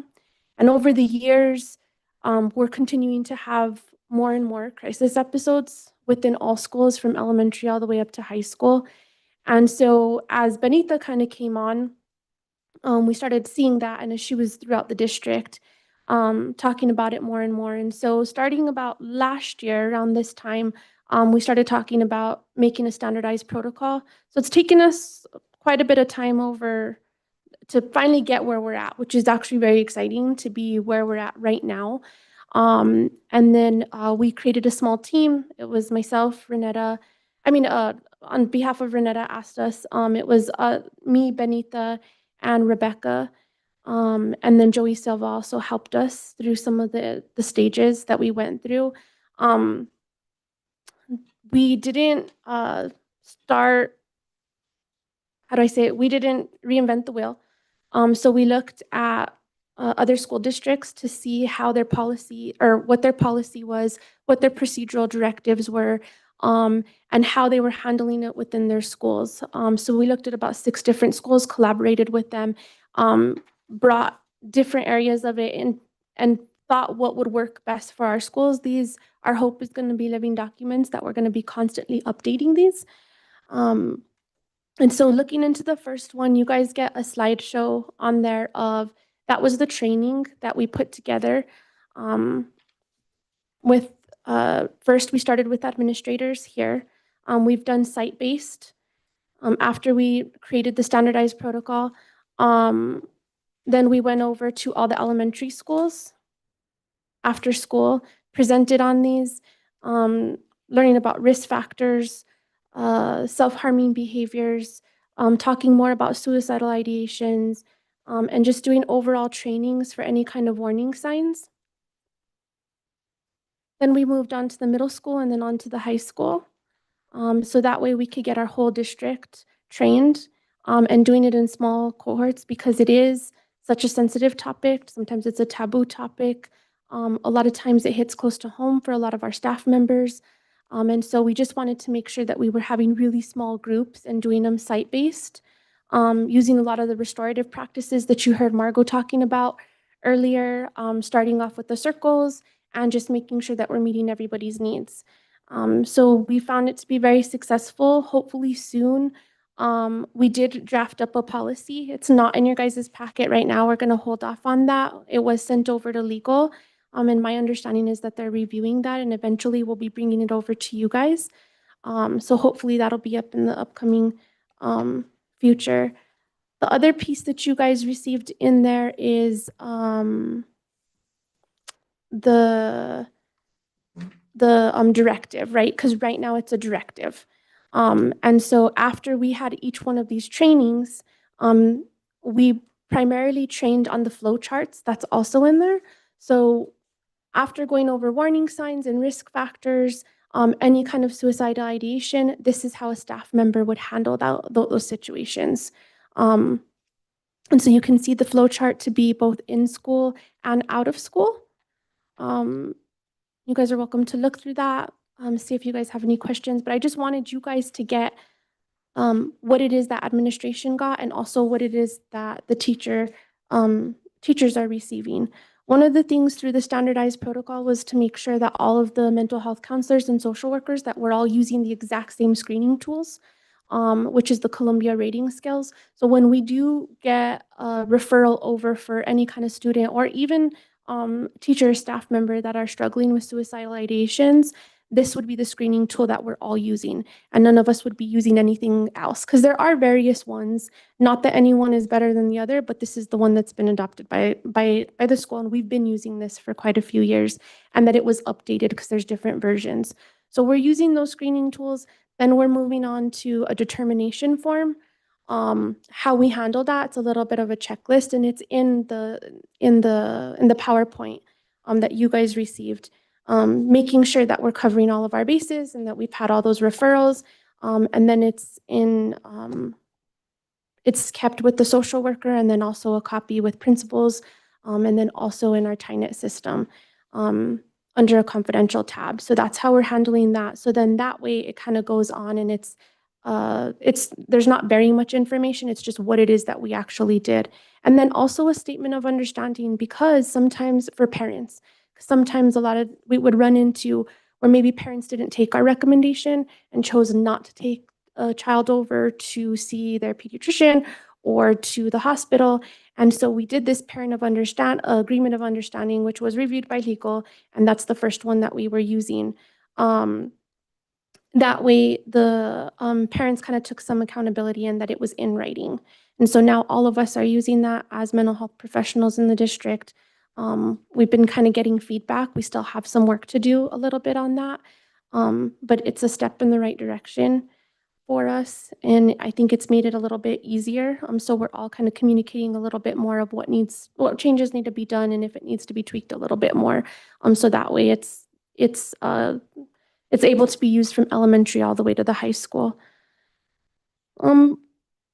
We plan to have another training actually tomorrow, so we'll be with directors, and this is going to be a yearly training that will be updating that PowerPoint slide. It's about 30 minutes, and our goal is that each year that everybody in the district is trained on this and they know how to use the flow chart, who their social workers are, who their mental health counselors are, at each school site, and then also sometimes we're not available, and how administrators are going to use a flow chart to get a provider on site as needed in an emergency basis.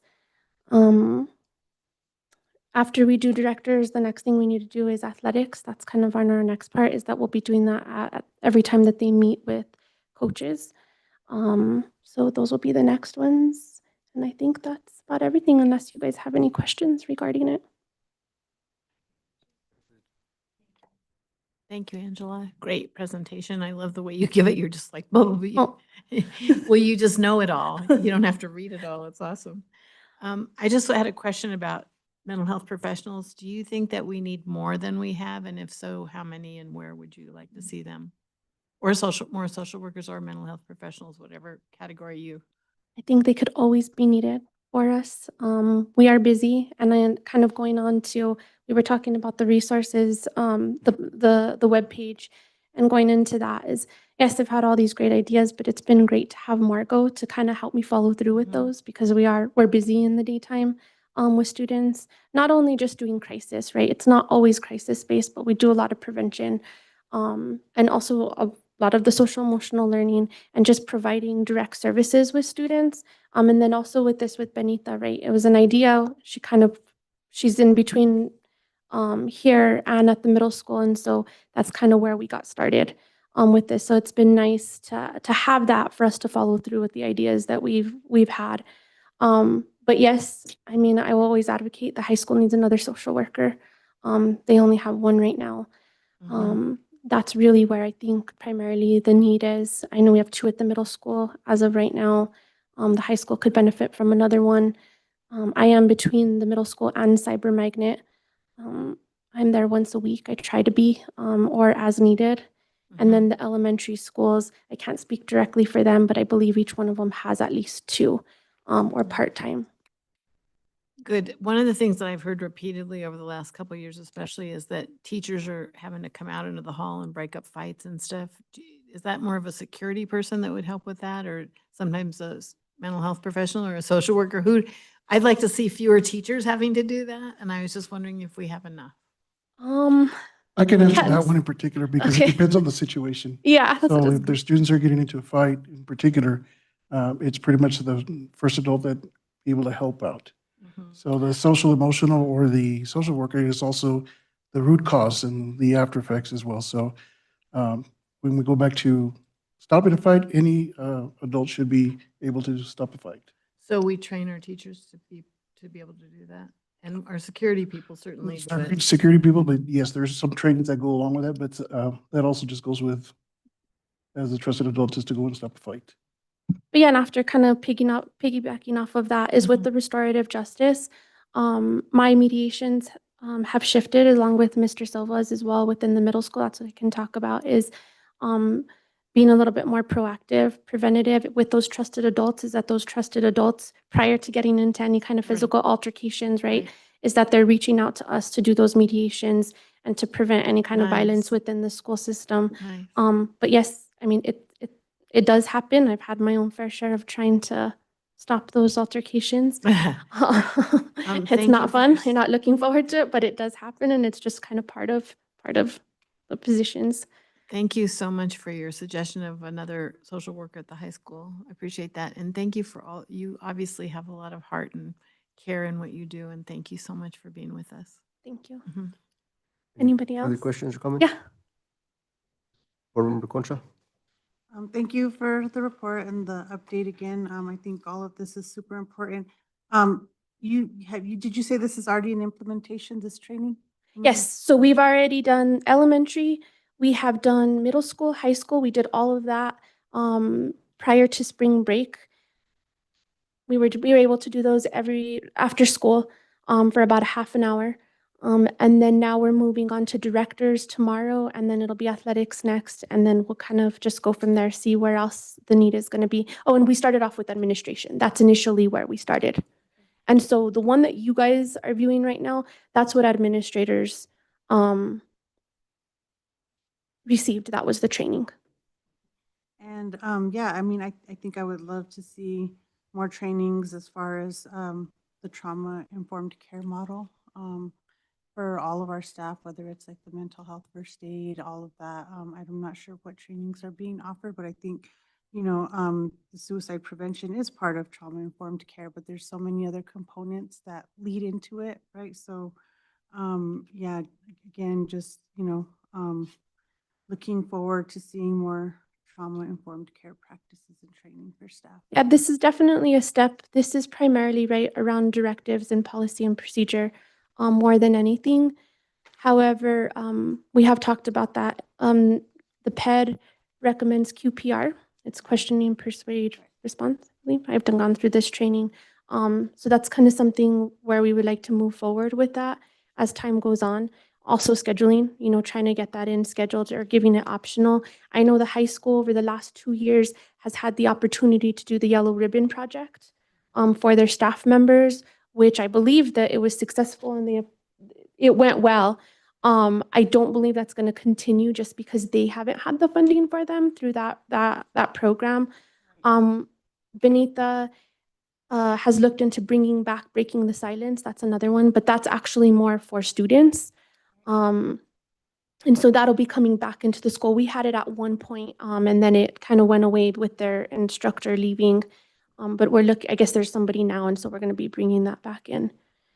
Awesome. Yeah. I mean, although this particular training itself is not part of the restorative justice piece, I can see the link happening, you know, when you start addressing those underlying issues and social determinants and like, especially in regards to like behavior issues, right? When, you know, we're not trauma informed or we're not used to dealing with behaviors in the classroom, then sometimes consequences tend to be punitive rather than restorative. And so it's all linked together. And yeah. It really is between community schools and SEL, the restorative practices, even coming into this, it's all really meshed well.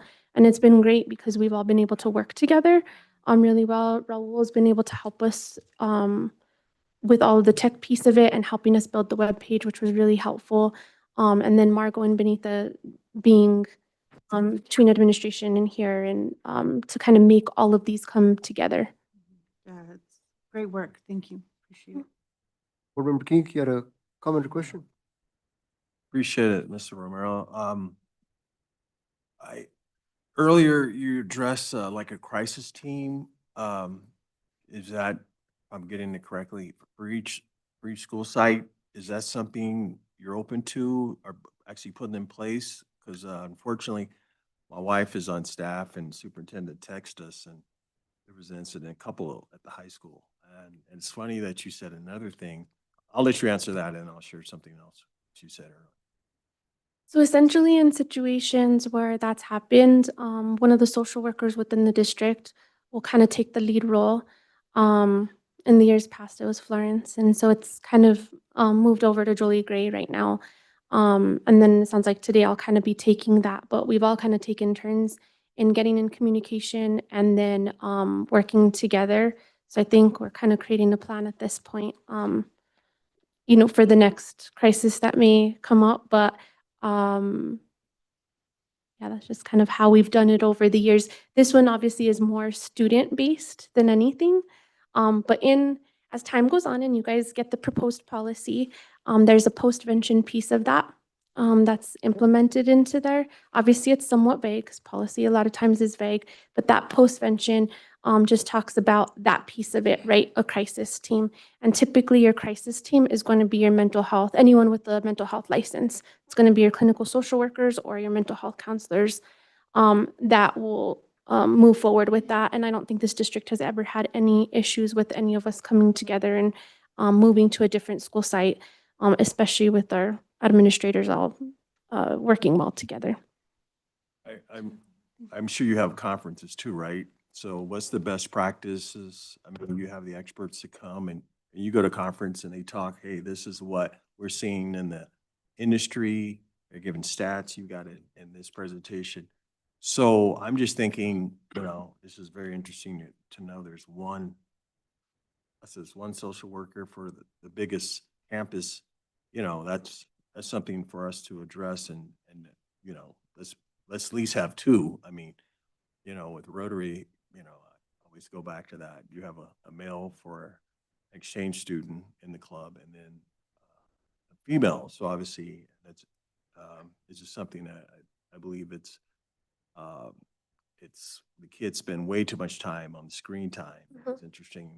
I saw this afternoon, Los Angeles just limited screen time for elementary schools. And this is something to think about with cell phones too. I mean, so maybe this is something we can initiate because it's, you know, kids spend way too much time screen time. So it's in the classroom as well. They put the iPad down and they talk to each other. You know, you know the saying, you go to someone's house and the kids are next to each other and they can't talk, but they can text each other. Yeah. It's like, oh my goodness.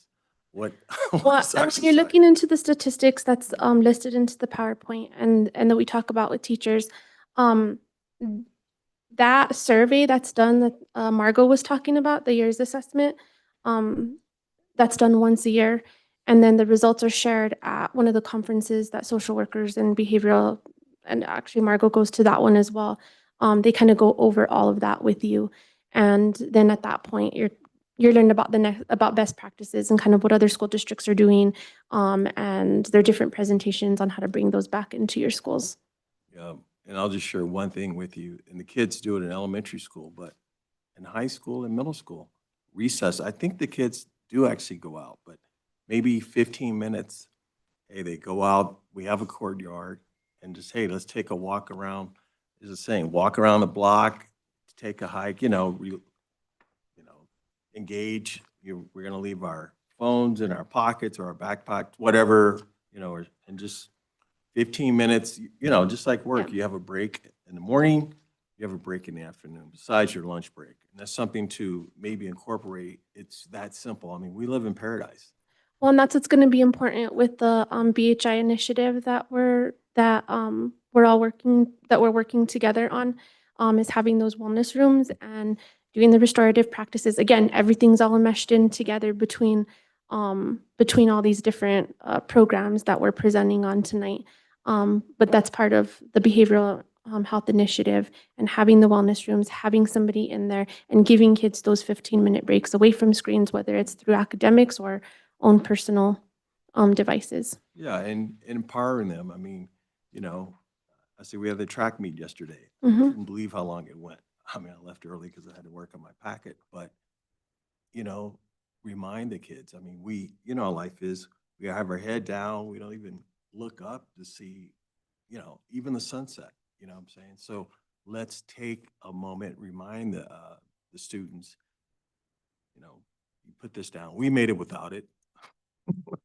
You know, and I believe we get back to the basics. We live in a rural community and, you know, it's good to be connected to regards to Mother Nature. I think you never go wrong. I mean, people take camping trips and it's awesome, you know, when you actually get out in nature and you slow things down. Look at the stars, you know, hear the sound of the coyotes or, you know, an elk walking by, whatever it may be, you know, or so I don't think it's so hard. I mean, if we just remind what, you know, Mr. Gonzalez is shaking his head, you know, hey, let's get back out there. Let's get engaged in our community. just a little space because, I think even in our little town of Taos, there's a buzz now. Like the sirens, seems like it's constant now, which is very unfortunate. They're flying up and down my office and I had the phone ringing and I waited until the siren went by before I answered it because you're like, so we just, I think we have to, that reset. Yeah. It's well put, and let's look about that because it just seems like we're just getting faster and faster. It's, and they follow our lead, definitely. Yes, very true.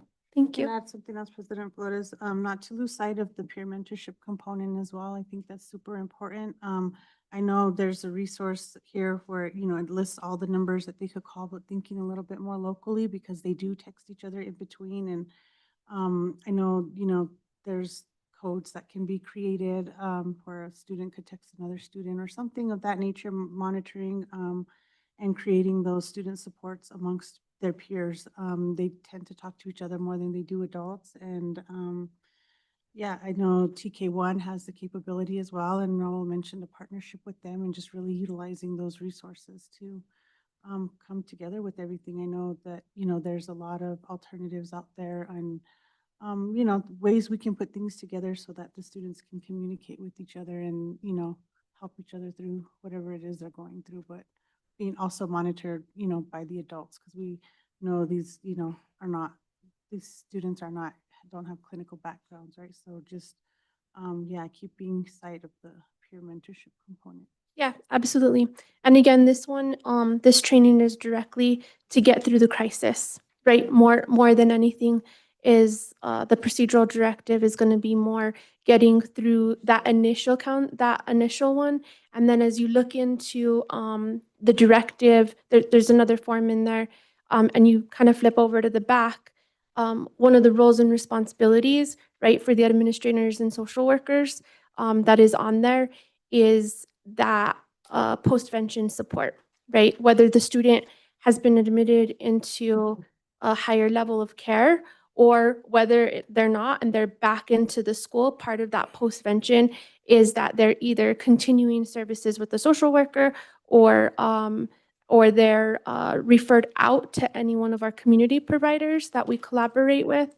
Also, if none of those are an option, that you can do those peer warm lines or any kind of mentorship that you're talking about. This is going to be more standard of trying to get out of the crisis safely, and the most supportive and least traumatic for our students. Thank you, Board. Thank you, Ms. Romero, for the presentation. I just had a comment or a recommendation inside the packet that you provided with us. There's a lot of good information here. And with the talk about a wellness link or maybe what I'm thinking is, I'm not sure if we have it, Mr. Ted or Superintendent Lane, but if we could have like a health and wellness page on our website. And it seems like I'm pretty sure you guys are far ahead of us. And that's great to hear. Not all this information is, so being that it's a training for district staff, maybe not all of it needs to go out to the public, but in some of these pages, I think it's very important that we get this information out and put on the website for the public. I'm going to take this home and relook at it and further digest it and absorb it. But it's some great information that the community could benefit from. And it seems like, you guys have done a lot of work. Unfortunately, we're at a day and time where a lot of behavioral and mental health issues that are affecting many families, many students, many adults. And just to commend the great work you guys are doing. Thank you for the presentation. Thank you for all the information. I'm happy to hear that you guys are way ahead of this. But unfortunately, sometimes, it's something that we deal with and see more often than we want to see. And so we just got to continue to work hard and try to get ahead of it. So thanks for everything. Yes. President Flores, I have a question. I don't know if it would be for them or Dr. Layton, but is the district liable to provide safety for a suicidal student once they're released from like a facility? So say there was a suicidal attempt, They got evaluated, put in the hospital, and then they were coming back, but they weren't ready to come back, and the family wasn't equipped to receive them. Is it up to the district to continue to provide placement for them? So we've had a couple of instances like that, and we've always had communication. So I'll defer again to Ms. Romero on this one because we've had communication on this piece. So that's a very good question. Yeah, that's a good question. So essentially, not necessarily like the district has the liability. However, though, everything is case by case basis. So I'm just going to kind of give you an example of a situation that that could have occurred. But let's just say a student comes to us with or makes some sort of direct threat or indirect threat as well. They've been referred over to a social worker, a mental health counselor. From there, possibly the recommendation after they've done the Columbia rating scale. That's our assessment tool. Let's just say that it goes from there and the recommendation is that they're moved to Holy Cross Hospital. That's where your social worker or anyone that's doing that screening tool that's licensed is going to be doing the determination form that you guys will kind of see in there along with the parent letter of what the recommendation is. And from there, let's just hypothetically say the student's been referred to Holy Cross. At that point, they do their own triage assessment.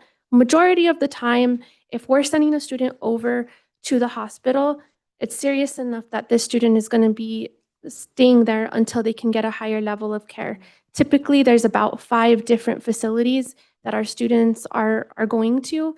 At that point, once they're there, they're stabilized, right? They're not necessarily always receiving the long-term support. They're just stabilized to be safely returned back home. From there, the facility at that point makes recommendations. And then at that point, it's up to the parent. We've also had situations where they've gone to that point and then parents don't necessarily want to specifically share exactly what the plan is. Most of the time, we can kind of work with them to where we can help support the student reintegrate. A lot of times there's also now day programs, kind of what you're talking about. But that's primarily up to the parent. The parent needs to make those decisions at that point. And if they want to participate in a day program, then we'll go ahead and support at that one point. But I can't give like an overall, this is exactly what we do. It's just all going to be case by case basis, and then also meeting the family and the students where they're at and what kind of care they want to receive. Again, going into that postvention that we're talking about. Awesome, thank you. If I have further questions, I'll confer with Dr. Lee. Okay. Thank you. Well, thank you, Ms. Romero, Ms. Valdez, Mr. Gonzalez. Appreciate all the information you provided us tonight, and thanks for all the hard work and dedication. Thank you. Wish you guys good luck.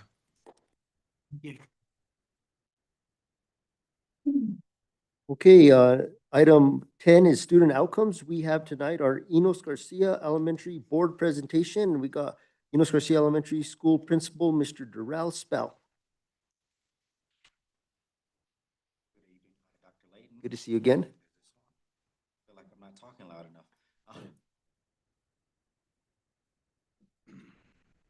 Is that better? Okay. Good evening, Dr. Layton, President Flores, members of the board, and anyone who is joining us online. I thank you for joining us. Today, I'm going to present our Enos Garcia board meeting presentation. Just so you guys are aware, the way our reports work, they're a little bit behind. So we've done a lot more than this, but we are currently at 366 for our enrollment. We have completed our assessments now for our end of year. We just finished here about a week ago. I know our 5th grade teacher who just received her award is very happy that she's done testing. Next slide, please. So that kind of goes to what I was saying. We're already completed. We were currently testing when I submitted this report.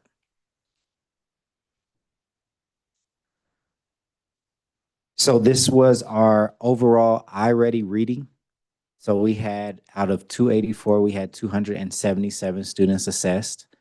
We had 40 students who were at mid or above grade level. We had 50 students who were early on grade level, and we had 124 students, 1 grade level or below. 2 grade levels or below, we had 32 students. 3 or more, we had 31 students. So we have shown growth with our students moving up, which is a good thing. So they are continuing to show growth throughout this school year. Our next page actually shows our overall for math. So same number of students assessed, 277.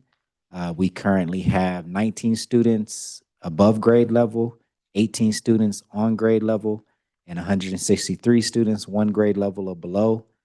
2 grade levels, 45 students, 3 or more, 32. And this as well has increased.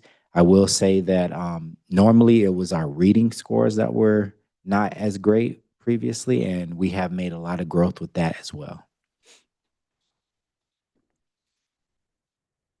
This is an overview of our attendance. So we currently have 252 students who have good attendance. That means they miss less than 5% of the school year up to date. And this is from our panorama.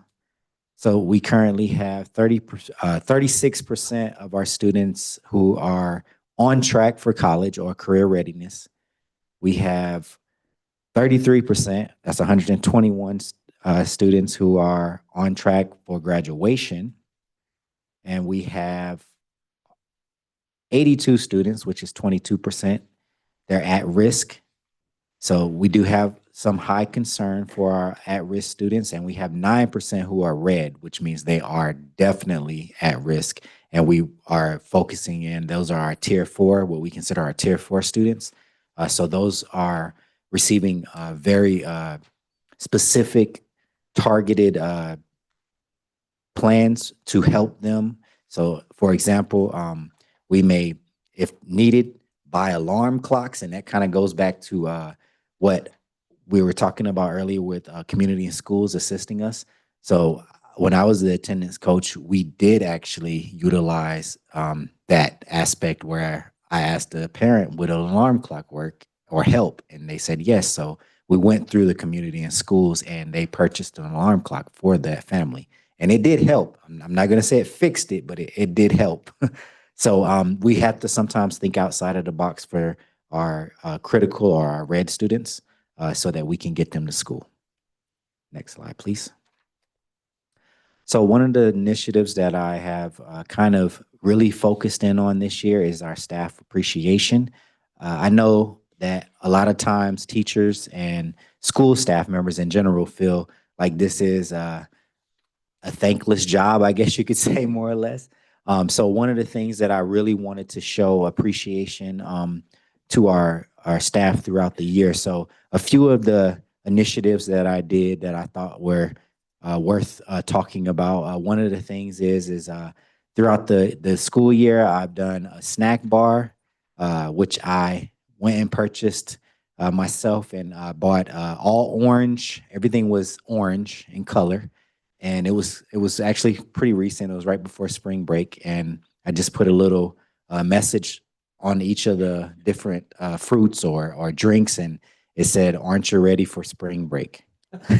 So the teachers really enjoy just small things like that. And it shows that I'm paying attention, and I do appreciate the things and the hard work that they put into our students every day. And there's another example as well. We did right before our mini break. I bought different types of dip, and we made a little chips and dip bar and fruit, and I just said it's time to dip to our mini break. So I really wanted to highlight that because I feel like that's a really important thing, especially with our staffing issues, to show that our staff that we really do appreciate them coming to work every day and just kind of pushing through and making all of the necessary adjustments just because of our shortages and doing the best that they can do for our students every day. So I wanted to make sure that I show that appreciation to those staff members so that they understand that they make a difference and they're very important in all of our students' lives. Next slide, please. So our staff engagement, this would have been for our previous praise calls because we're into another PLC cycle, but our previous praise calls, we were at 100% compliance, which means they completed their 2 praise calls to students. And those praise calls consist of them calling a parent and giving that student a good phone call opposed to the normal phone calls that you would get from a school. So normally when we have parents see our phone number on their caller ID, they're probably like, oh my gosh, this guy keeps calling me. So one of the initiatives that I took was to ensure that our teachers and our staff members are giving our students and parents positive feedback. And this is one of the ways that I track it. We had 98% staff engagement in our parent nights, which I found to be very, very good because they are not required to come to my parent nights. I host my parent nights. They make all of the activities, the student work or the student artifacts. But as far as them coming at 6 o'clock back to the school, they're not required to. But I have had 98% of our staff show back up just because they enjoyed interacting with students and seeing the students' happy faces when they're presenting their work to their parents or grandparents or community members. I just wanted to really just talk about one of the newer initiatives that we hosted, and our fifth grade team and fourth grade team actually really supported this idea. We had we created posters for our testing to encourage our third through fifth grade during our testing weeks. And we've hung them in our hallways, on the third and fourth grade hallways, so that those students that are entering the building in the morning had positive signs and positive messaging as they were walking into their classrooms to prepare for testing. Another thing we did is we did a test rally. So what we did is on that Monday prior to testing, we had basically similar to a pep rally, but we called it a test rally. We did the same signs. All of our lower grades that weren't testing created signage, and they cheered on our third through fifth grade and gave them positive messaging and told them they could do it, do your best. They came up with a song. I'm not gonna put her on the spot, but Miss Della Osa, who is here tonight, is one of the teachers who actually sung the song for me, because I said, if I sing, everyone's gonna leave. So she was very gracious enough to come up and help. And she sang the song as they sang it along for our third through fifth grade. So our lower grade sung the song with her. It was a really, really nice event. You could see some of the fifth and fourth and fifth graders blushing a little bit because their younger siblings were singing to them. So it was a really nice experience, and we hope to continue this each year. Next slide, please.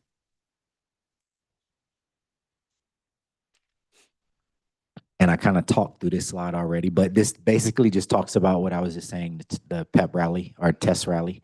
I think that it had a really good impact on, sorry, too far. It had a really good impact on scores because I know a lot of kids were very excited. Another aspect of that I did not mention is we did, for highest attendance for our testing week or weeks, we did what's called a ramen party, which we actually are doing next week, next Friday. So the grade level that had the highest attendance that week of testing won a ramen party. So I didn't know anything about toppings for ramen and all of those things. So I actually had to ask some teachers what those were. So we're gonna actually do a ramen party next week for our third grade who won for highest attendance. Next slide, please. The next slide is just pictures of some of our more recent events that we currently just hosted. The left-hand side up in the corners, I'm not sure if you guys can see that, but those are the posters on that top row. Those are the posters I was talking about for the positive incentives for testing. The bottom pictures are our kinder night. So we had a kinder night at Baton Hall, and this was our 2 tables that we had set up along with activities. We promoted our dual language program. And I thought it was a really good push for our bilingual program. We had a lot of people who were interested, even some of our charter schools who were set up across from us were kind of walking over to our table to talk to us about our bilingual program. So I found that very interesting that they were interested as well. Our Next slide, please. So, oh, you're clicking too fast.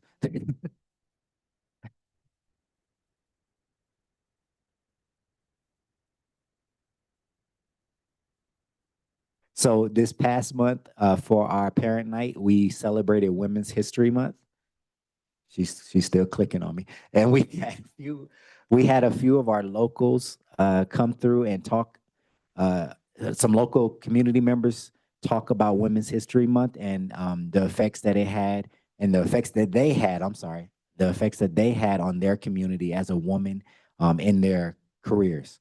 Our first speaker was Deputy Sanchez. She also has a student who goes to our school as well, so she has a very tight-knit connection to Enos Garcia. She talked about being a sheriff deputy and how she's created different initiatives within the sheriff's department, like the Special Olympics. That was one of her, I guess, main accomplishments that she brought as a woman and as a deputy to the sheriff's department.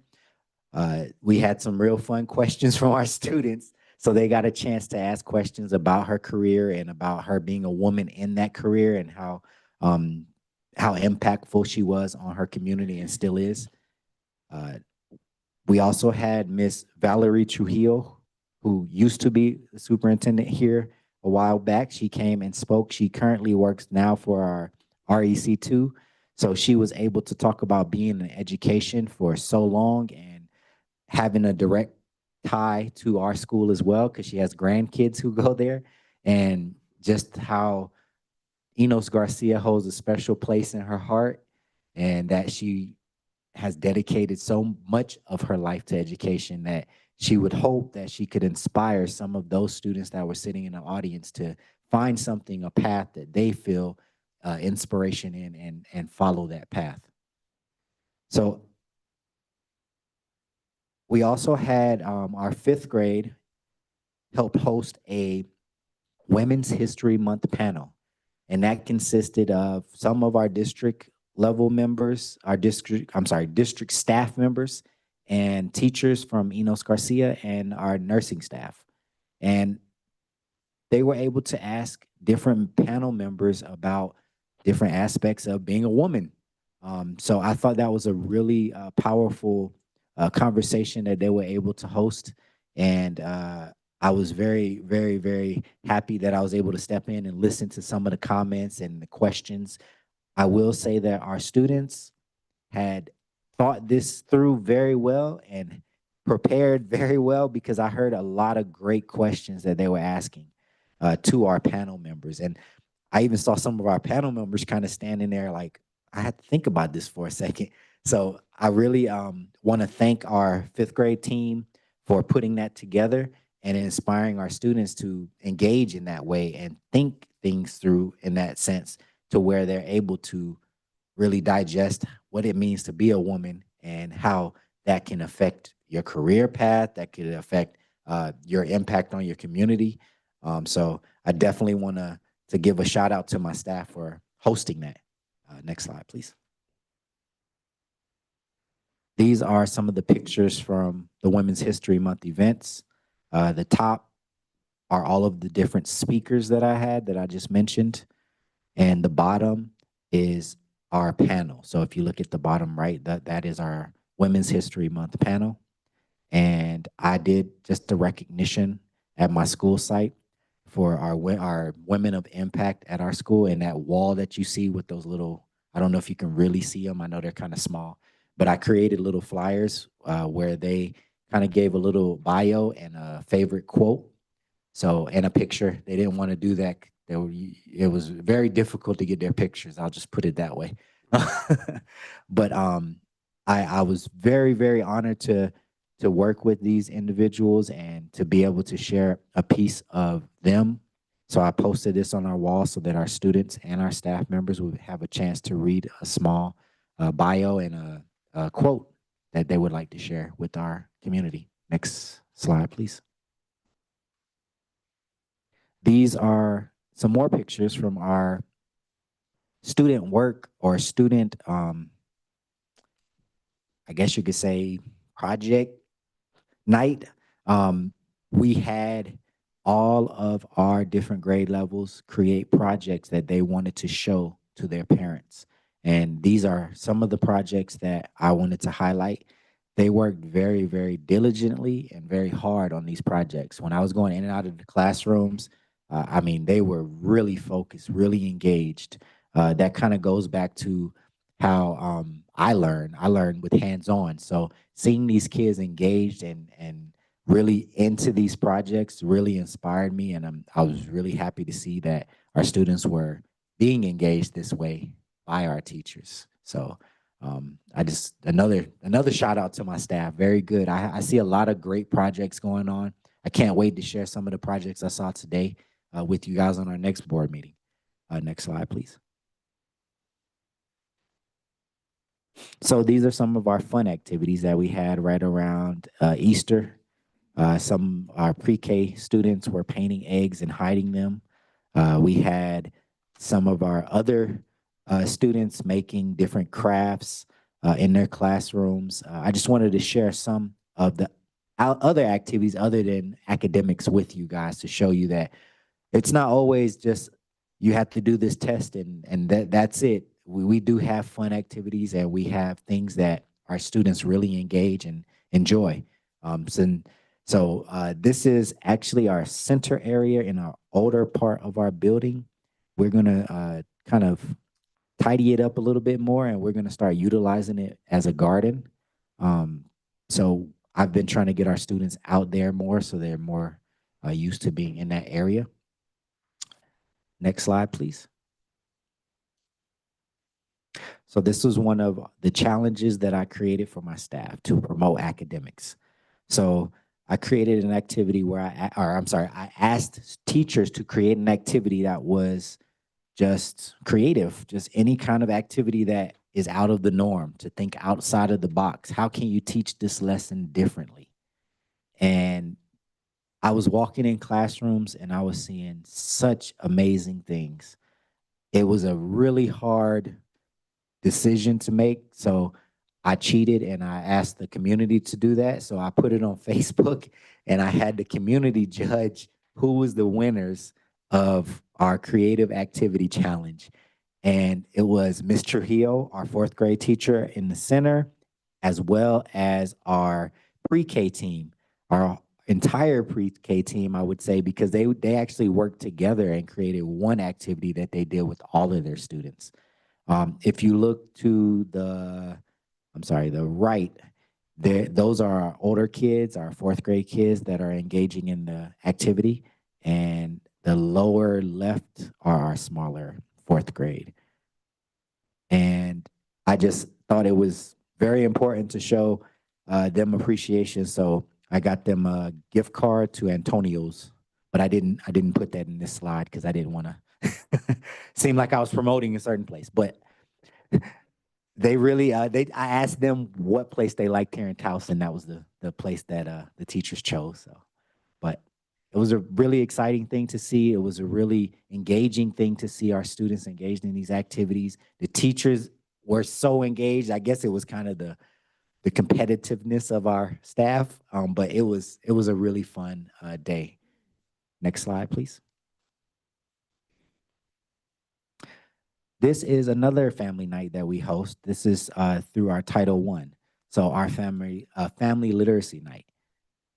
These nights we try to spread out a little bit further since I do a lot of student and parent nights. This one I think had a really great turnout. I hadn't even opened the door yet and people were already lined up. We were able to do kind of, I guess you could call it a science experiment. You can see it in the picture next to the literacy night sign. They were making like kind of a slime. I thought that was a really cool thing. The kids are really loving that, and I felt bad for the parents when they took them home. But the kids really enjoyed it. I'm not sure the parents did when they got home. Next slide, please. That's it. All right, so that was my presentation for tonight. I would like to thank you guys for listening to me, and I stand for questions. Does the board have any questions or comments for Mr. Spell? I do. Thank you. Hi, good. Thank you for all that information. That was a ton of information and fun slides. The ones at the end were fun.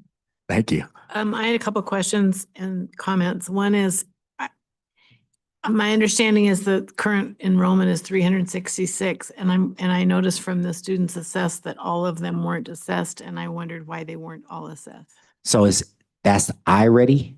So they take different testing dependent on the grade level. Right, but the iReady and the iReady Math. So 366 includes pre-K who does not test. Got it. That- Yes, so the enrollment is separate from the grade levels that are actually tested. That was the answer I needed. And I'm just to refer to the number of kids in our district at Enos, at least, who are 1 grade or 2 grade or 3 more grade levels below. It's like 187 in iReady, and it's 240 in math. Do you also have reading quests coming in? And does that help? Yes, it does. It helps a great deal because that's targeted towards our students that are scoring low. So we have Reading Quest, and we also have our Title I that pulls, they have groups as well that they pull students. So there are 2 targeted interventions that we have at Enos. So what is, as the principal of the school, what is your general understanding of why so many kids are 1, 2, or 3 grade levels below, and what are you guys doing about it? How do you handle that, and what are you doing about it? Correct. So we've noticed that just across New Mexico, not just Taos, across New Mexico, our reading scores are horrible. So one of the initiatives was to bring in outside organizations to support in reading. So another thing that we are focusing on too, we've incorporated different types of strategies. One of those strategies is called letters. So it's kind of like when we were in school, it was like hooked on phonics, I guess you could call it. It's similar to that. But I would say that this program is way more focused on teaching the skills more than trying to push a student into reading. It teaches them those foundational skills that they need to learn to read. That is where we're lacking, is we try to we were focused more on, let me say it this way, we were focused more in the past on just trying to get a student to read something, not necessarily understand and comprehend or have fluency. We just were pushing them to move to the next level. Now we're taking a step back and we're trying to focus in on making sure they have those foundational skills prior to them moving forward. Because what we find is that we get kids to 3rd grade when they start these state testing and they do not have the foundational skills needed. That is why we're seeing these low scores or them being so far behind, because up to 3rd grade, it's not assessed as well. It is assessed through iReady and iStations, but sometimes those things do fall through the cracks, and now we're focusing in on it and targeting it more because we're aware of it. And we have these newer programs that help us focus on the foundational skills. Okay. I understand that New Mexico struggles. I do understand that. Maybe you have some ideas about overall why New Mexico struggles more than any other state in the union. I don't know. There's probably many components to that. But those numbers below grade level are so not okay in my mind. I don't know what it takes to get enthused or excited enough about just saying, this is not good enough. This is not what we stand for here in Taos. Mm-hmm. And I just wanted to make that comment to you to kind of, and not this, that's not negative. It's encouraging you. I'm trying to be encouraging. What is our policy regarding moving kids up to 4th that aren't, for example, in math, aren't proficient in 3rd year math? Or do we ever let them go up to 4th, or do we keep them back, or what do we do with that? Just for clarity, you're asking about retention? I'm asking about, do we move kids, do we have a policy that says if kids at third grade, at the end of third grade, can't do third grade math, they don't go on to fourth grade? So retention. Yes, Oh, we but do you have a, call it yes, retention, yeah, okay. we do have a retention policy. So, Do you do that? And how many kids are you holding back every year? I wouldn't be able to answer how many were held back last year because I was not the principal last year. Currently, I think they've reported, because we have to report that. I think it was a few months ago, the teachers had to let me know if there were any students that were going to be retained. I had none, sorry? Clearly, there probably are if there's some that are three or more grade levels below. So that's one data point. That's one assessment. That assessment is timed, and it also does not follow our standards. So it is not aligned with when we teach that skill. So what test do we use toward the end of the year that determines if a child's going to pass to the next grade or not? So each teacher in their curriculum, they have end of content assessments that they utilize to judge that. So as they're teaching the content, they are doing short-term assessments. So one of the things that I focused in on this year is having our 3rd through 5th grade create their own assessments that utilize state standardized formatting of questioning, because one of the things that we have identified as an issue for our 3rd through 5th grade was that they understand how to do the content. They don't understand how it's presented to them in the test.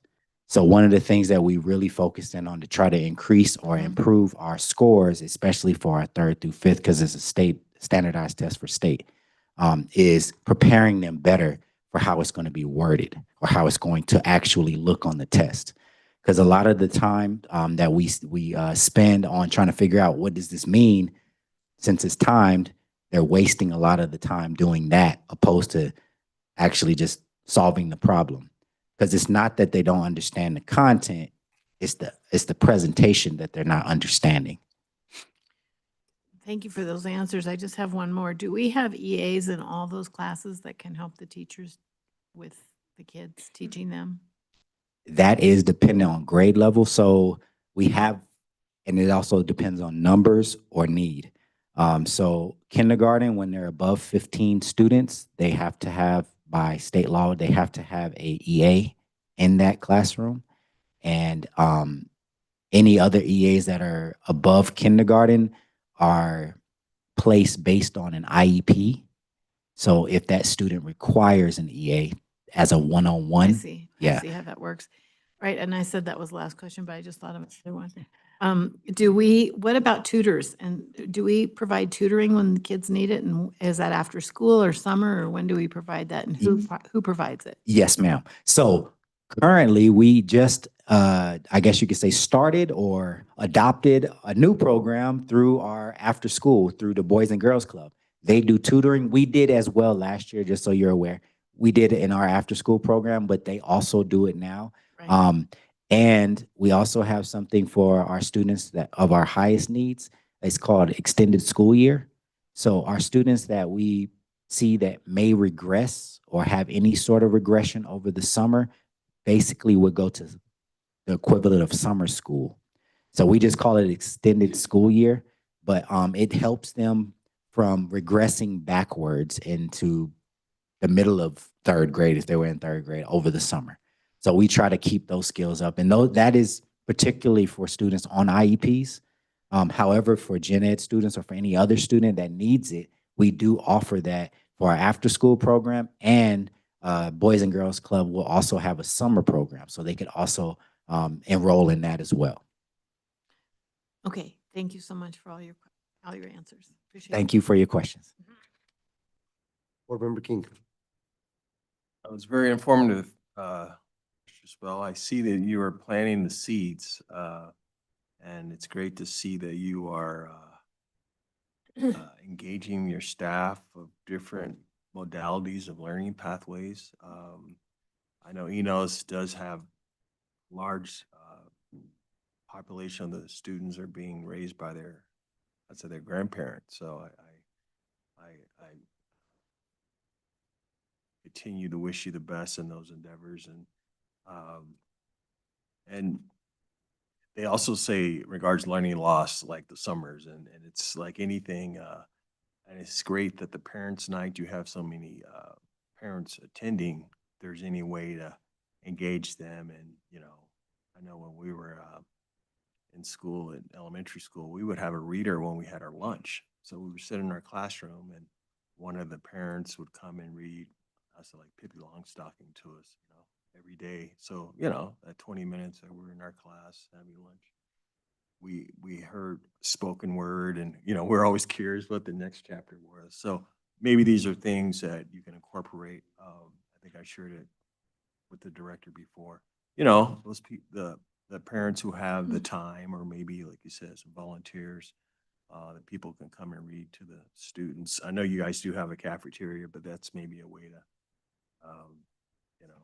even read to the kids in the cafeteria. I know they like to talk and have fun, but something to, I think anytime you can hear spoken words, it's like in regard to audio book, it expands their vocabulary, they're engaged. I know you guys I see you're a bilingual school, so, even in Spanish, where kids can hear an adult read to them, I think it's always productive. But it's very informative. Sounds very positive. Thank you. Thank you again for the report. And I just, wanted to touch on the staff engagement piece. It's always good to hear that they're willing to go above and beyond when they're not required to attend, in many aspects that shows the dedication and the commitment, right? To when, there's not always something like, what's in it for me, I totally appreciate that, which leads me into, how noble and honorable it is to, purchase out-of-pocket incentives. I would like to see how the district can support this, and it's not to highlight, to deter staff from doing it, or, create a negative light, or even to create policy against it. It's to be able to support it and encourage it. And again, I had a boss who was always against incentives, didn't even like to use the word, but it just shows the level of appreciation for the tireless work that they do. And yeah, I just again want to know how the district can support these types of incentives. I don't even know what that would entail or how we would go about it, but I know that you're not the only person that does that. A lot of teachers do it for their students. A lot of principals do it for their staff. And I mean, we do it for attendance as far as, the burritos and the kids. And so just, taking that a little bit further, I would like to see that supported some more. Thank you. Mr. Smell, great presentation. It's my turn. I wanted to speak about the discussion in regards to the iReady reading and the math that you presented. Being on the board as long as I've been, I can see the increase of students going from 3 or more grade levels below to 2 grade levels below, or 1 grade levels below, in a positive manner. I'm looking at these numbers right now, and the amount of students that are 1 grade level below just tells me that they're right there at the cusp of meeting grade level. Yeah, it is concerning, but to see that number where they're just right below grade level tells us that, it's just a matter of time before they're at grade level. And I've seen these numbers higher in I guess more of a, I don't want to say negative factor, but where the number was higher where there were students at 2 grade levels below or 3 grades. So that is decreasing.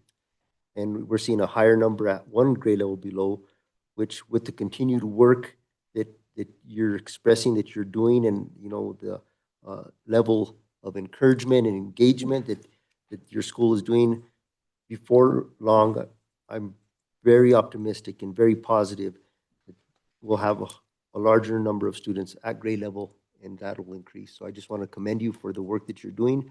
Of course, wouldn't we would all love to see students at grade level or higher. I mean, ideally, we would all want to be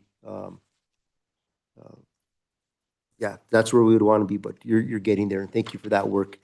I appreciate the pictures. It's nice to see that.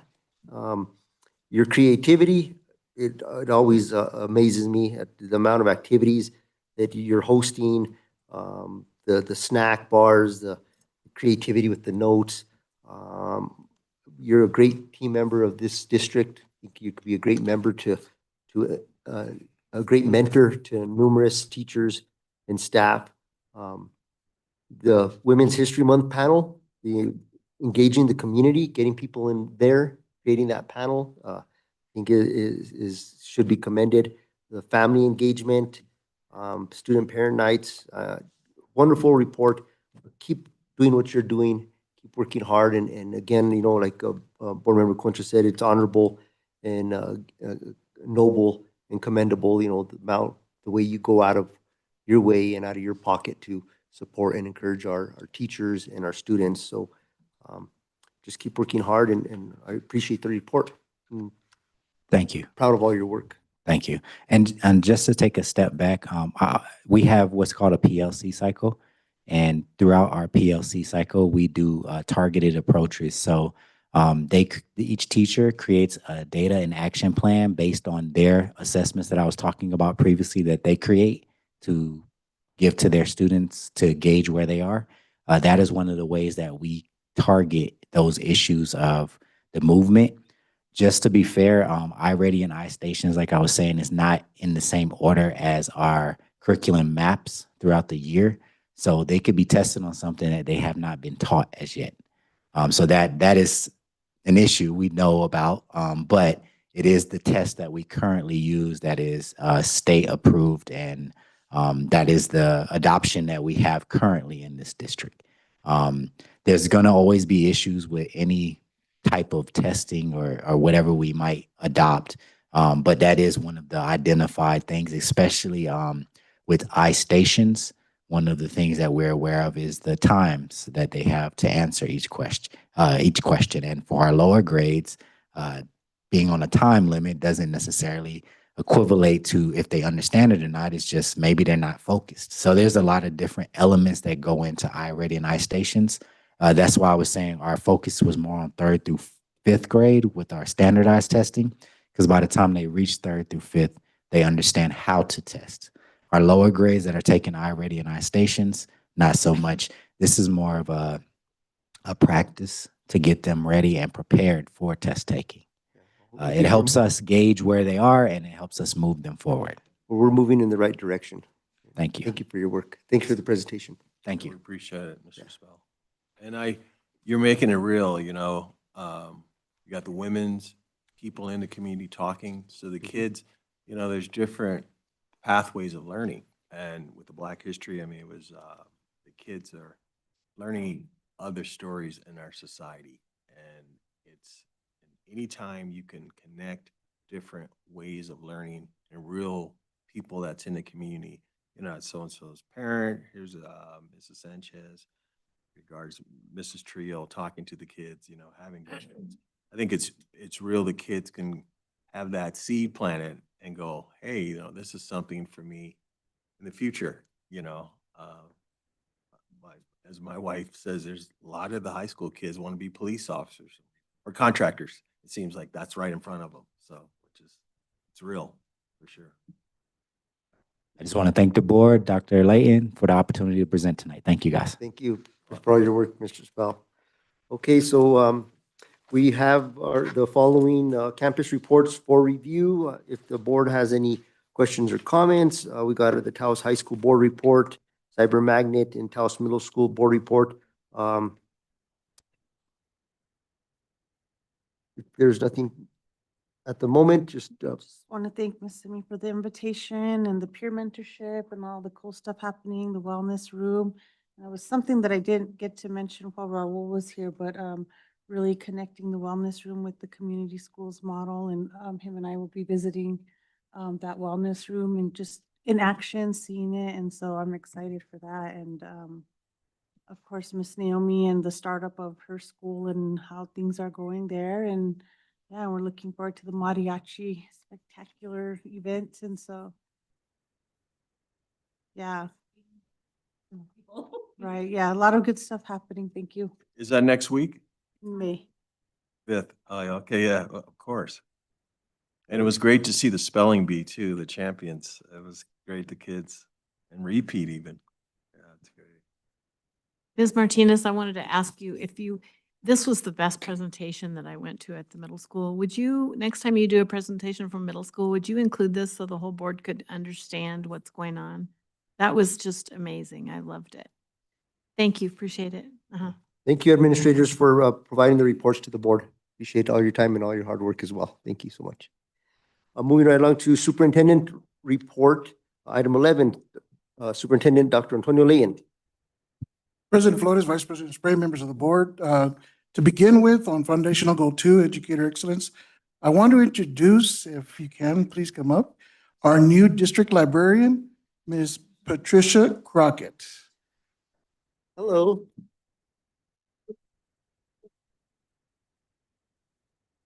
So Ms. Crockett comes to us from Powake. All right. So I'm pretty sure we won't be getting any Christmas gifts anytime soon.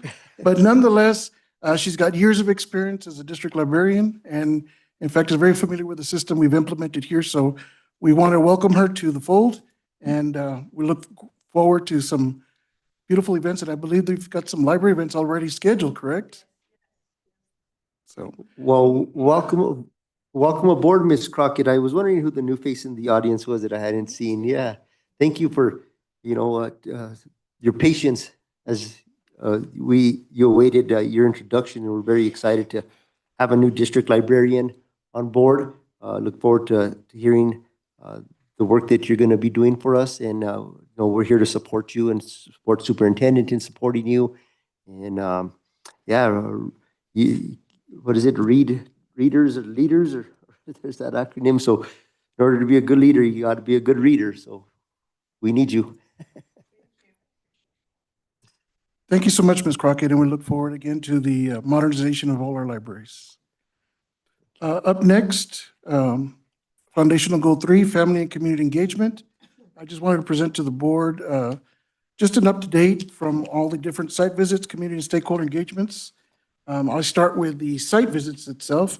As of this past week, as included in the board weekly summary, there's been a total of 61 site visits that I've gone to, and I've broken it down by campus: 5 at Arroyos, 11 at Enos, 8 at Ranchos, 8 at the middle school, 2 at the cyber, 22 at the high school, and 5 at different operations programs. So these are just the total 61 visits. I just want to remind the board, I do every board weekly summary. There's a link that y'all can access. So there's more than just the total, but the topic, the staff that was visited. And so just want to encourage the board, if you get a chance, just click on the link and you get a chance to see it. Next slide is just the totality of what I was requested for either scheduled or unscheduled visits. So as you can see, there's been 14 scheduled visits, but as the principals know, I tend to show up at just a random time. So there's been a total of 47 unscheduled visits to each of the school sites and programs. And following that, foundational goal 3 again, family and community engagement. This is the community stakeholder engagement report for the year as of today. There have been a total of 43 visits or 43 community stakeholder engagements, starting from June of 25 all the way to April. And as you can see by color code, there's community, education organizations, government, media, and schools. And again, for more exact detail on what those particular community stakeholder engagements are, the link is there on the board summary weekly that provides the location, the exact date, and what the topic was, and even some pictures. If you click on the further right of the Excel sheet, you can click it, and if I was able to get a picture or take a snapshot, it should open up for you. And so for that, there's been a total of 104 different either site visits or community and stakeholder engagement report. The last one, I just took a little bit closer to the heart because we went to Ranchos Elementary, I believe it was Wednesday, and went to a 3rd grade class. And the teacher did ask the students, do you all know who this person is? I was just expecting, something like, I'm not sure what to expect. but a good portion of the class, the third graders said superintendent, the word superintendent, which for me meant more because at least they're using that type of vocabulary. So you never know in that class if there's a future superintendent in the works. So at this point, I start for questions. Yes, ma'am. One quick question. On your last, on the community and stakeholder engagement page with, can you tell me what media engagement, what is that like? Media engagement could be KOAT, could be Tels News, could be Do you mean the by radio phone or? by phone or by Gotcha. visit or by, Okay. it could be anything. Gotcha. Thank you. And again, the details are in the link, so it'll tell exactly what it is. All right, thank you. Any other board comments or questions for Superintendent Leyen on the board report? Superintendent Leyen, I just want to thank you for being creative in presenting this report. I actually, the colors are helpful and very creative, and it has been a board push to get our new superintendent out into the community, out into the schools. And I appreciate you showing these numbers. It is quite substantial. Could it be more? Yes, you could be at a school site every day. You could be out in the community, standing on the side of the road with a sign, but Do you count Whataburger as community engagement? Actually, there is one because we were invited to go as for the grand opening as the superintendent. So it wasn't just me going for an order, but as the superintendent representing the district. So there is one in there. You're not counting all the other lunches? No. Okay, good. thank you, Superintendent.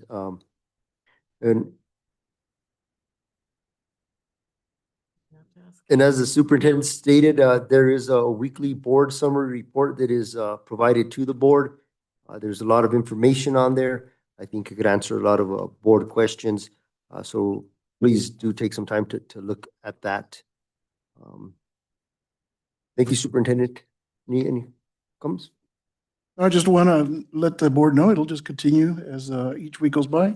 I'll be continuing that information, but I will tell you, in walking around the school sites and the community, you get a chance to get a lot of one-to-one conversations that I have with either students, teachers, staff, or community members. And so it just makes it a little bit closer. I will say that in one particular, I did share with the board an email. While I won't publicly name who I received the email from, it was a parent or guardian from the district. And I take it with deep honor that they provided just a thank you, even because many times than not, we don't get those thank yous.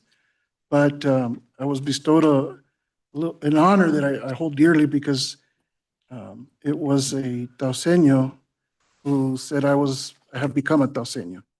And I take that to heart and with honor and also humbleness. So I appreciate that. Thank you. Yeah, thank you, Superintendent. I had a conversation with the superintendent most recently, and he informed me of this wonderful, which I feel is a touching email that he got, and I encouraged him to share it with the board because then again, there's a lot of we all have tough jobs. Many times we tend to focus on the things that could use improvement, but this is a highlight, and again, it just shows some positive sentiments from the community. Thank you for sharing, Superintendent. Moving right along is a board policy review. We have item 12.1, which is policy B-0100, BAA evaluation of school board self-evaluation, and policy B-0131, BAA-E exhibit of the evaluation of the school board and board self-evaluation, annual self-appraisal of the board. I just wanted to, I did express to the board that I can't recall the last time the board did an evaluation of ourselves. We've spent quite a bit of time evaluating the superintendent, and I think that in order to lead by example, that the board needs to move forward with a self-evaluation as board president. This is something that I have not pushed, and I will take responsibility for that and acknowledge a fault that I feel we have not held the board to exactly the same standard that we want to hold the superintendent to or our administrators.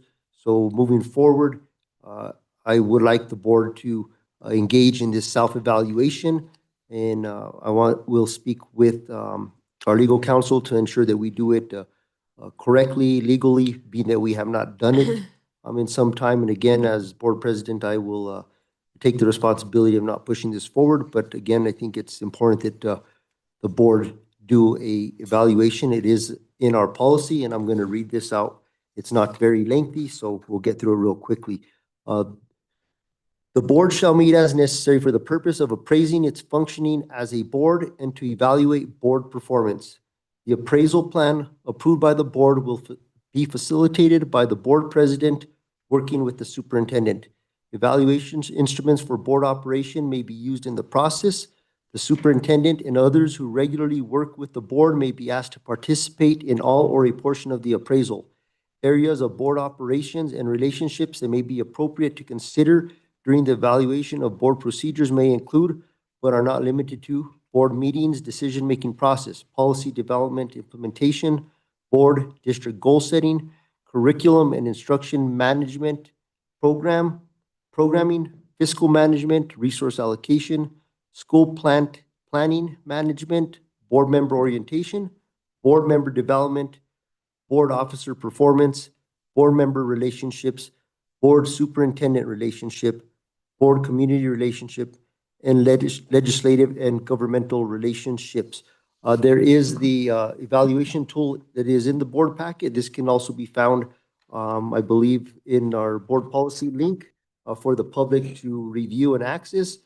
So just wanted to make the board aware that I would like to push for the board to do an evaluation here in the coming month or so, or maybe in the next 6 to 8 weeks, depending on availability and scheduling.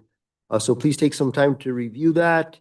And I stand for any questions or comments or input, guidance, thoughts.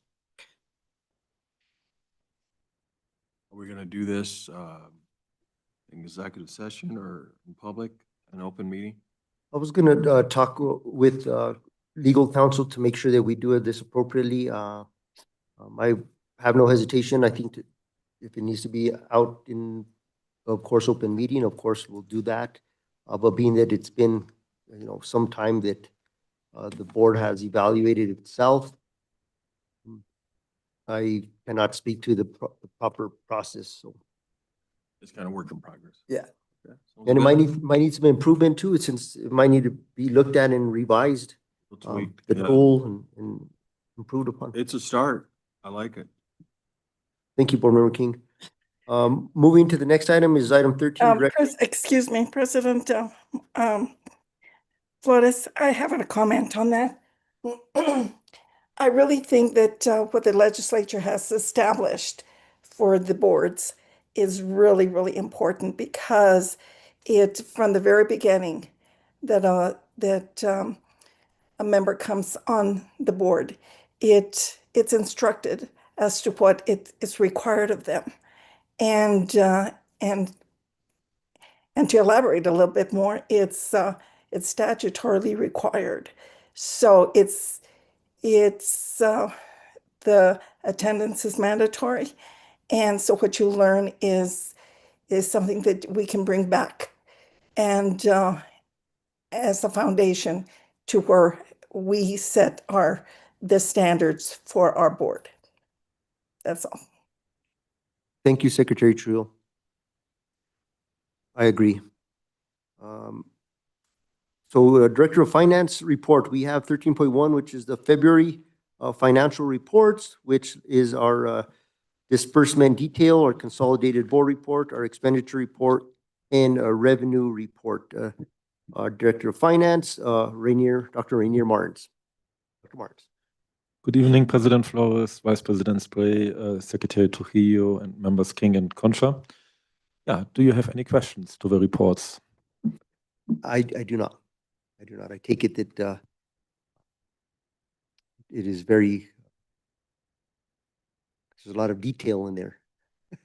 I always recommend the consolidated school board report because this is a really good summary.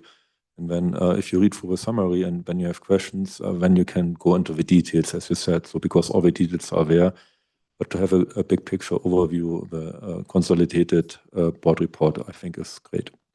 Thank you, Dr. Martins, for all your work. Does the board have any questions on the financial reports? And again, there's a lot of detail in there. I tend to kind of, when I have time at home, read through this and see where we're spending our money. Most importantly, is what I look at. Thank you again, Dr. Martins. Superintendent Layton, I believe this needs to be an action item. Do you have a recommendation? President Flores, Vice President Spray, members of the board, recommend approval of the February financial reports as presented by Dr. Rainer Martins, Director of Finance. With that, I'll make a motion to approve the February financial reports, which include our disbursement detail, consolidated board report, expenditure report, and revenue report, as provided in our board packet by our Director of Finance, Dr. Rainer Martins, and recommendation for approval by Superintendent Layton. Can we get a second? Second. Please call for the roll. Board Member Concha, Yes. Board Member King, Yes. Secretary Trujillo, She's muted. Secretary Trujillo, you may be muted. Yes. Vice President Spray, Yes. President Flores. Yes. Thank you, Dr. Martins. Thank you. Item 14, new business. We did move 14.1 up, and it was presented at the beginning of our meeting, so we'll go to 14.2, which is discussion, consideration, and possible approval of propane fueling infrastructure to be installed at the transportation bus barn in the amount of $60,150. Mrs. Samantha Martinez, Transportation Supervisor. We have Ray Ingstrom from Southwest Gas Service Incorporated listed here, and Mr. Billy Romero from Rio Grande Propane. I'm not sure that all of them are in the audience, but we have Ms. Samantha, so please proceed.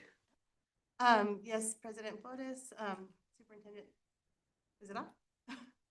Yes, there's a green, yeah. There we go, okay. Good afternoon, all members of the board. Mr. Billy Romero, he did step away. He saw that we were kind of far on the list and he thought it'd be a while, but he's on his way back now in case you do have any questions. Mr. Rainhorn was not able to make it today.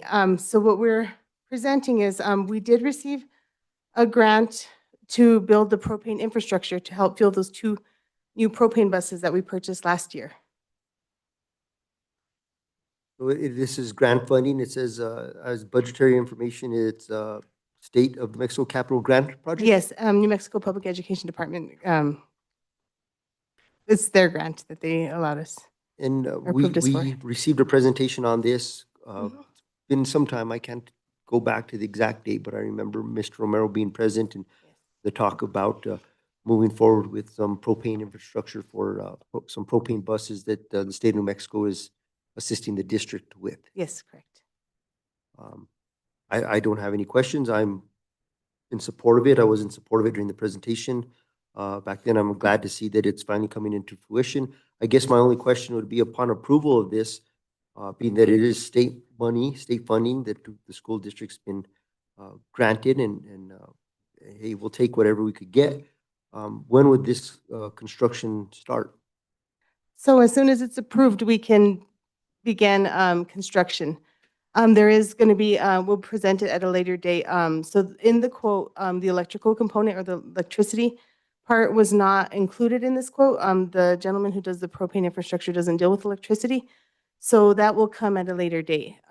Once we get, he's just waiting on some specs from the gentleman who's designing the infrastructure. I guess another question I had, because I did have a conversation with Mr. Romero, is this infrastructure going to be of sufficient size to support the need? Yes, it will. Okay. I don't have any further questions on my end. Hi, Mrs. Gonzalez. What's your guess on the, I'm sorry, Samantha Martinez. Yes. What is your guess on the savings regards to the district, is there going to be savings? There will be savings on the propane. They do, right now, we're seeing that we're fueling, the buses once a week. They're pretty efficient. And then they offer rebates at the end of the years. Like each year, so far since we've had them, we've had the opportunity to apply for rebates for some gas savings. We hadn't really put them into service. There was, some repairs that needed to be made that had gone back into service. So we didn't apply for those rebates because we didn't have what was required at the time, but this year we're definitely going to apply for them.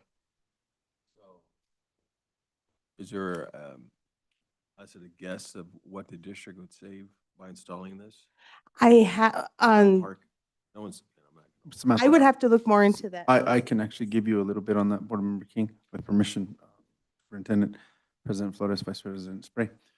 The average cost savings across the state of New Mexico that have gone to propane is about $3,000 to $5,000 per bus per year. So that's a rough estimate. That's not an exact quote, but to give you a more or less of what we're looking at, that's what it cuts the cost.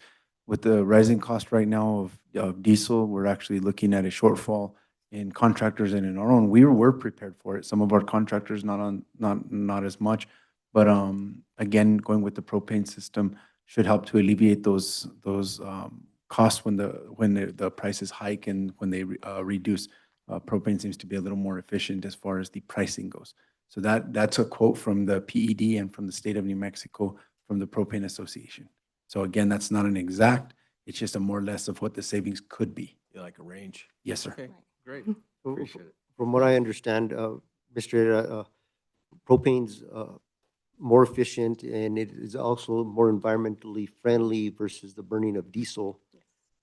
So we'll be putting out less gas emissions to some extent.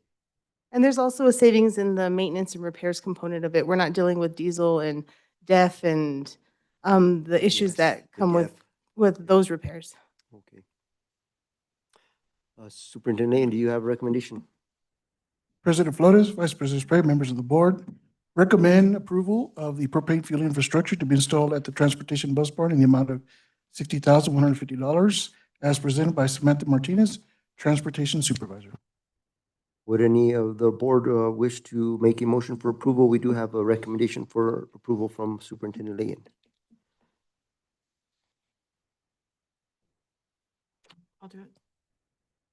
I'd like to recommend approval of the propane fueling infrastructure. I might call some of this infrastructure to be installed at the transportation bus barn in the amount of $60,150 as presented to us by Samantha Martinez, Transportation Supervisor, and none of the other people listed. But I would like to motion for approval of that. A second. We have a motion for approval from Vice President and a second from Member King. Please call for the roll. Board Member Concha? Yes. Board Member King? Yes. Secretary Trujillo? Yes. Vice President Spray? Yes. President Flores? Yes, and if you, Ms. Martinez, could extend our thanks to Mr. Romero. I know he's been working with the district to kind of push this initiative. He has an extensive amount of experience working with propane, and we appreciate his time. Yes, thank you. I definitely will. Thank you. Thank you so much. Okay, item 15 is executive session. We did table 15.1 for our next meeting. 15.2 of executive session is pursuant to NMSA Section 10-15-1 H5, discussion of the 2026-2027 collective bargaining negotiations between TMS and TFUS. 15.3 is pursuant to Section 10-15-1 H2 of the New Mexico Open Meetings Act, discuss limited personnel matters specifically so that the superintendent can update the board regarding employee movements and contemplated movements to address 26-27 staffing needs. 15.4, pursuant to Section 10-15-1 H4 of the New Mexico Open Meetings Act to discuss personally identifiable student information, specifically so that the superintendent can update the board regarding high needs individual students with disabilities and staffing supports and plans to address their individual needs. And 15.5 is pursuant to section 10-15-1H7 of the New Mexico Open Meetings Act to meet with legal counsel to discuss pending or threatened litigation, specifically litigation in connection with the findings of the special audit. For the record, it is 9:16 p.m. I would like to go ahead and make a motion to enter into executive session to discuss the items identified previously. Second. We have a second from Vice President Spray. Could you please call for the roll? Board Member Concha, Yes. Board Member King, Yes. Secretary Trujillo, Secretary Trujillo, we are getting ready to enter the executive. We need your roll call vote. Yes. Yes. Vice President Spray, Yes. President Flores. Yes. Thank you, Mrs. Gonzalez. Thank you, guys. Oh, yeah. Board Member Concha, there's a, pick a hat.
reason you cry during worship and cannot explain it.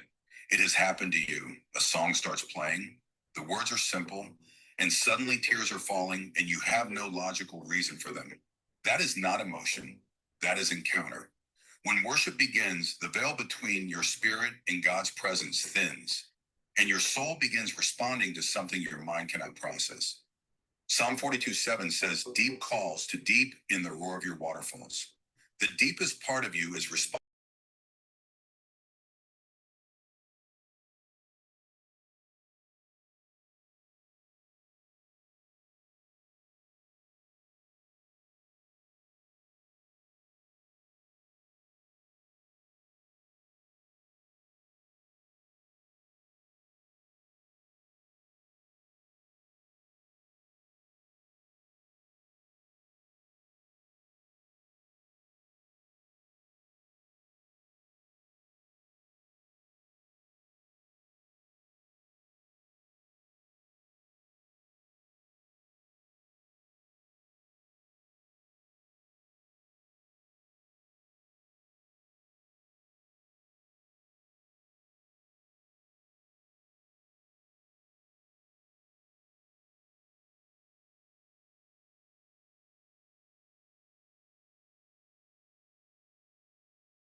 Okay, at this time, the board has exited executive session. For the record, it is 11:44 PM. I would like to make a motion to exit executive session. Second. I got a second from Board Member King. Will you please call for the roll? Board Member Concha? Yes. Board Member King? Yes. Secretary Trujillo? Yes. Vice President Spray? Yes. President Flores? Yes. At 9:16 PM, the board entered into executive session to discuss item 15.2 pursuant to NMSA Section 10-15-1, discussion of 2026-2027 collective bargaining negotiations between Taos Municipal Schools and PCUs. We also entered into executive session for item 15.3 pursuant to Section 10-15-1 of the New Mexico Open Meetings Act to discuss limited personnel matters specifically so that the superintendent can update the board regarding employee movements and contemplated movements to address 26-27 staffing needs. Also 15.4 pursuant to Section 10-15-1 H4 of the New Mexico Open Meetings Act to discuss personally identifiable student information specifically so the superintendent can update the board regarding high needs individual students with disabilities and staffing supports and plans to address their individual needs. And 15.5 pursuant to Section 10-15-1 H7 of the New Mexico Open Meetings Act to meet with legal counsel to discuss pending or threatened litigation, specifically litigation in connection with the findings of the special audit. In regards to item 15.2, I would like to make a motion to approve the 2026-2027 collective bargaining negotiations between Taos Municipal Schools and TFUs. Second. We have a second from Vice President Sprague. Please call for the roll. Board Member Concha? Yes. Board Member King? Yes. Secretary Trujillo? Yes. Vice President Spray? Yes. President Flores? Yes, and in regards to item 15.2, on behalf of the Taos Municipal School Board, the administration, and the TFUs union, we worked collectively to address the needs of our lowest paid employees within the district. And in doing so, we hope to set a trend in the state. We want to thank and acknowledge the hard work of all of our teachers and all of the school staff within the district. The board, the union, and the administration greatly appreciates all the work that's put forth on the day-to-day by those individuals to increase student outcomes. In regards to item 15.3, which is limited personnel matters, in regards to the superintendent updating the board on employee movements and contemplated movements, superintendent updated the board in regards to those issues. There was no action that can or was taken. In regards to the item of 15.4, personally identifiable student information, the superintendent updated the board regarding high needs individual students with disabilities and staffing supports and plans to address their individual needs. No action taken or need to take action. In regards to item 15.5, pursuant to the Open Meetings Act regarding pending or threatened litigation, regarding the finding of the special audit, legal counsel updated the board in regards to the status of the special audit. No need for action or action taken. The next item is item 17, future topics. But before we get to that, we want to acknowledge our executive secretary, Ms. Samantha Gonzalez, for all of her hard work and dedication to not only the board and the administration, but the district. Today is Executive Assistance Day, I believe, nationally, and she is a great asset to the team. So thank you, Ms. Gonzalez, for all of your hard work and everything you do for each and every one of us. Thank you, guys. Thank you. And not only acknowledging Ms. Gonzalez, but all of our administrative assistants and staff.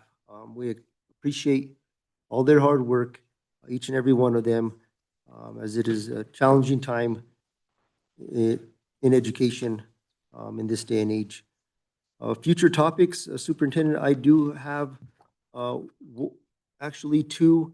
I wanted to see if we could follow up with the Lore Foundation to see if they're amenable to doing a presentation before the board.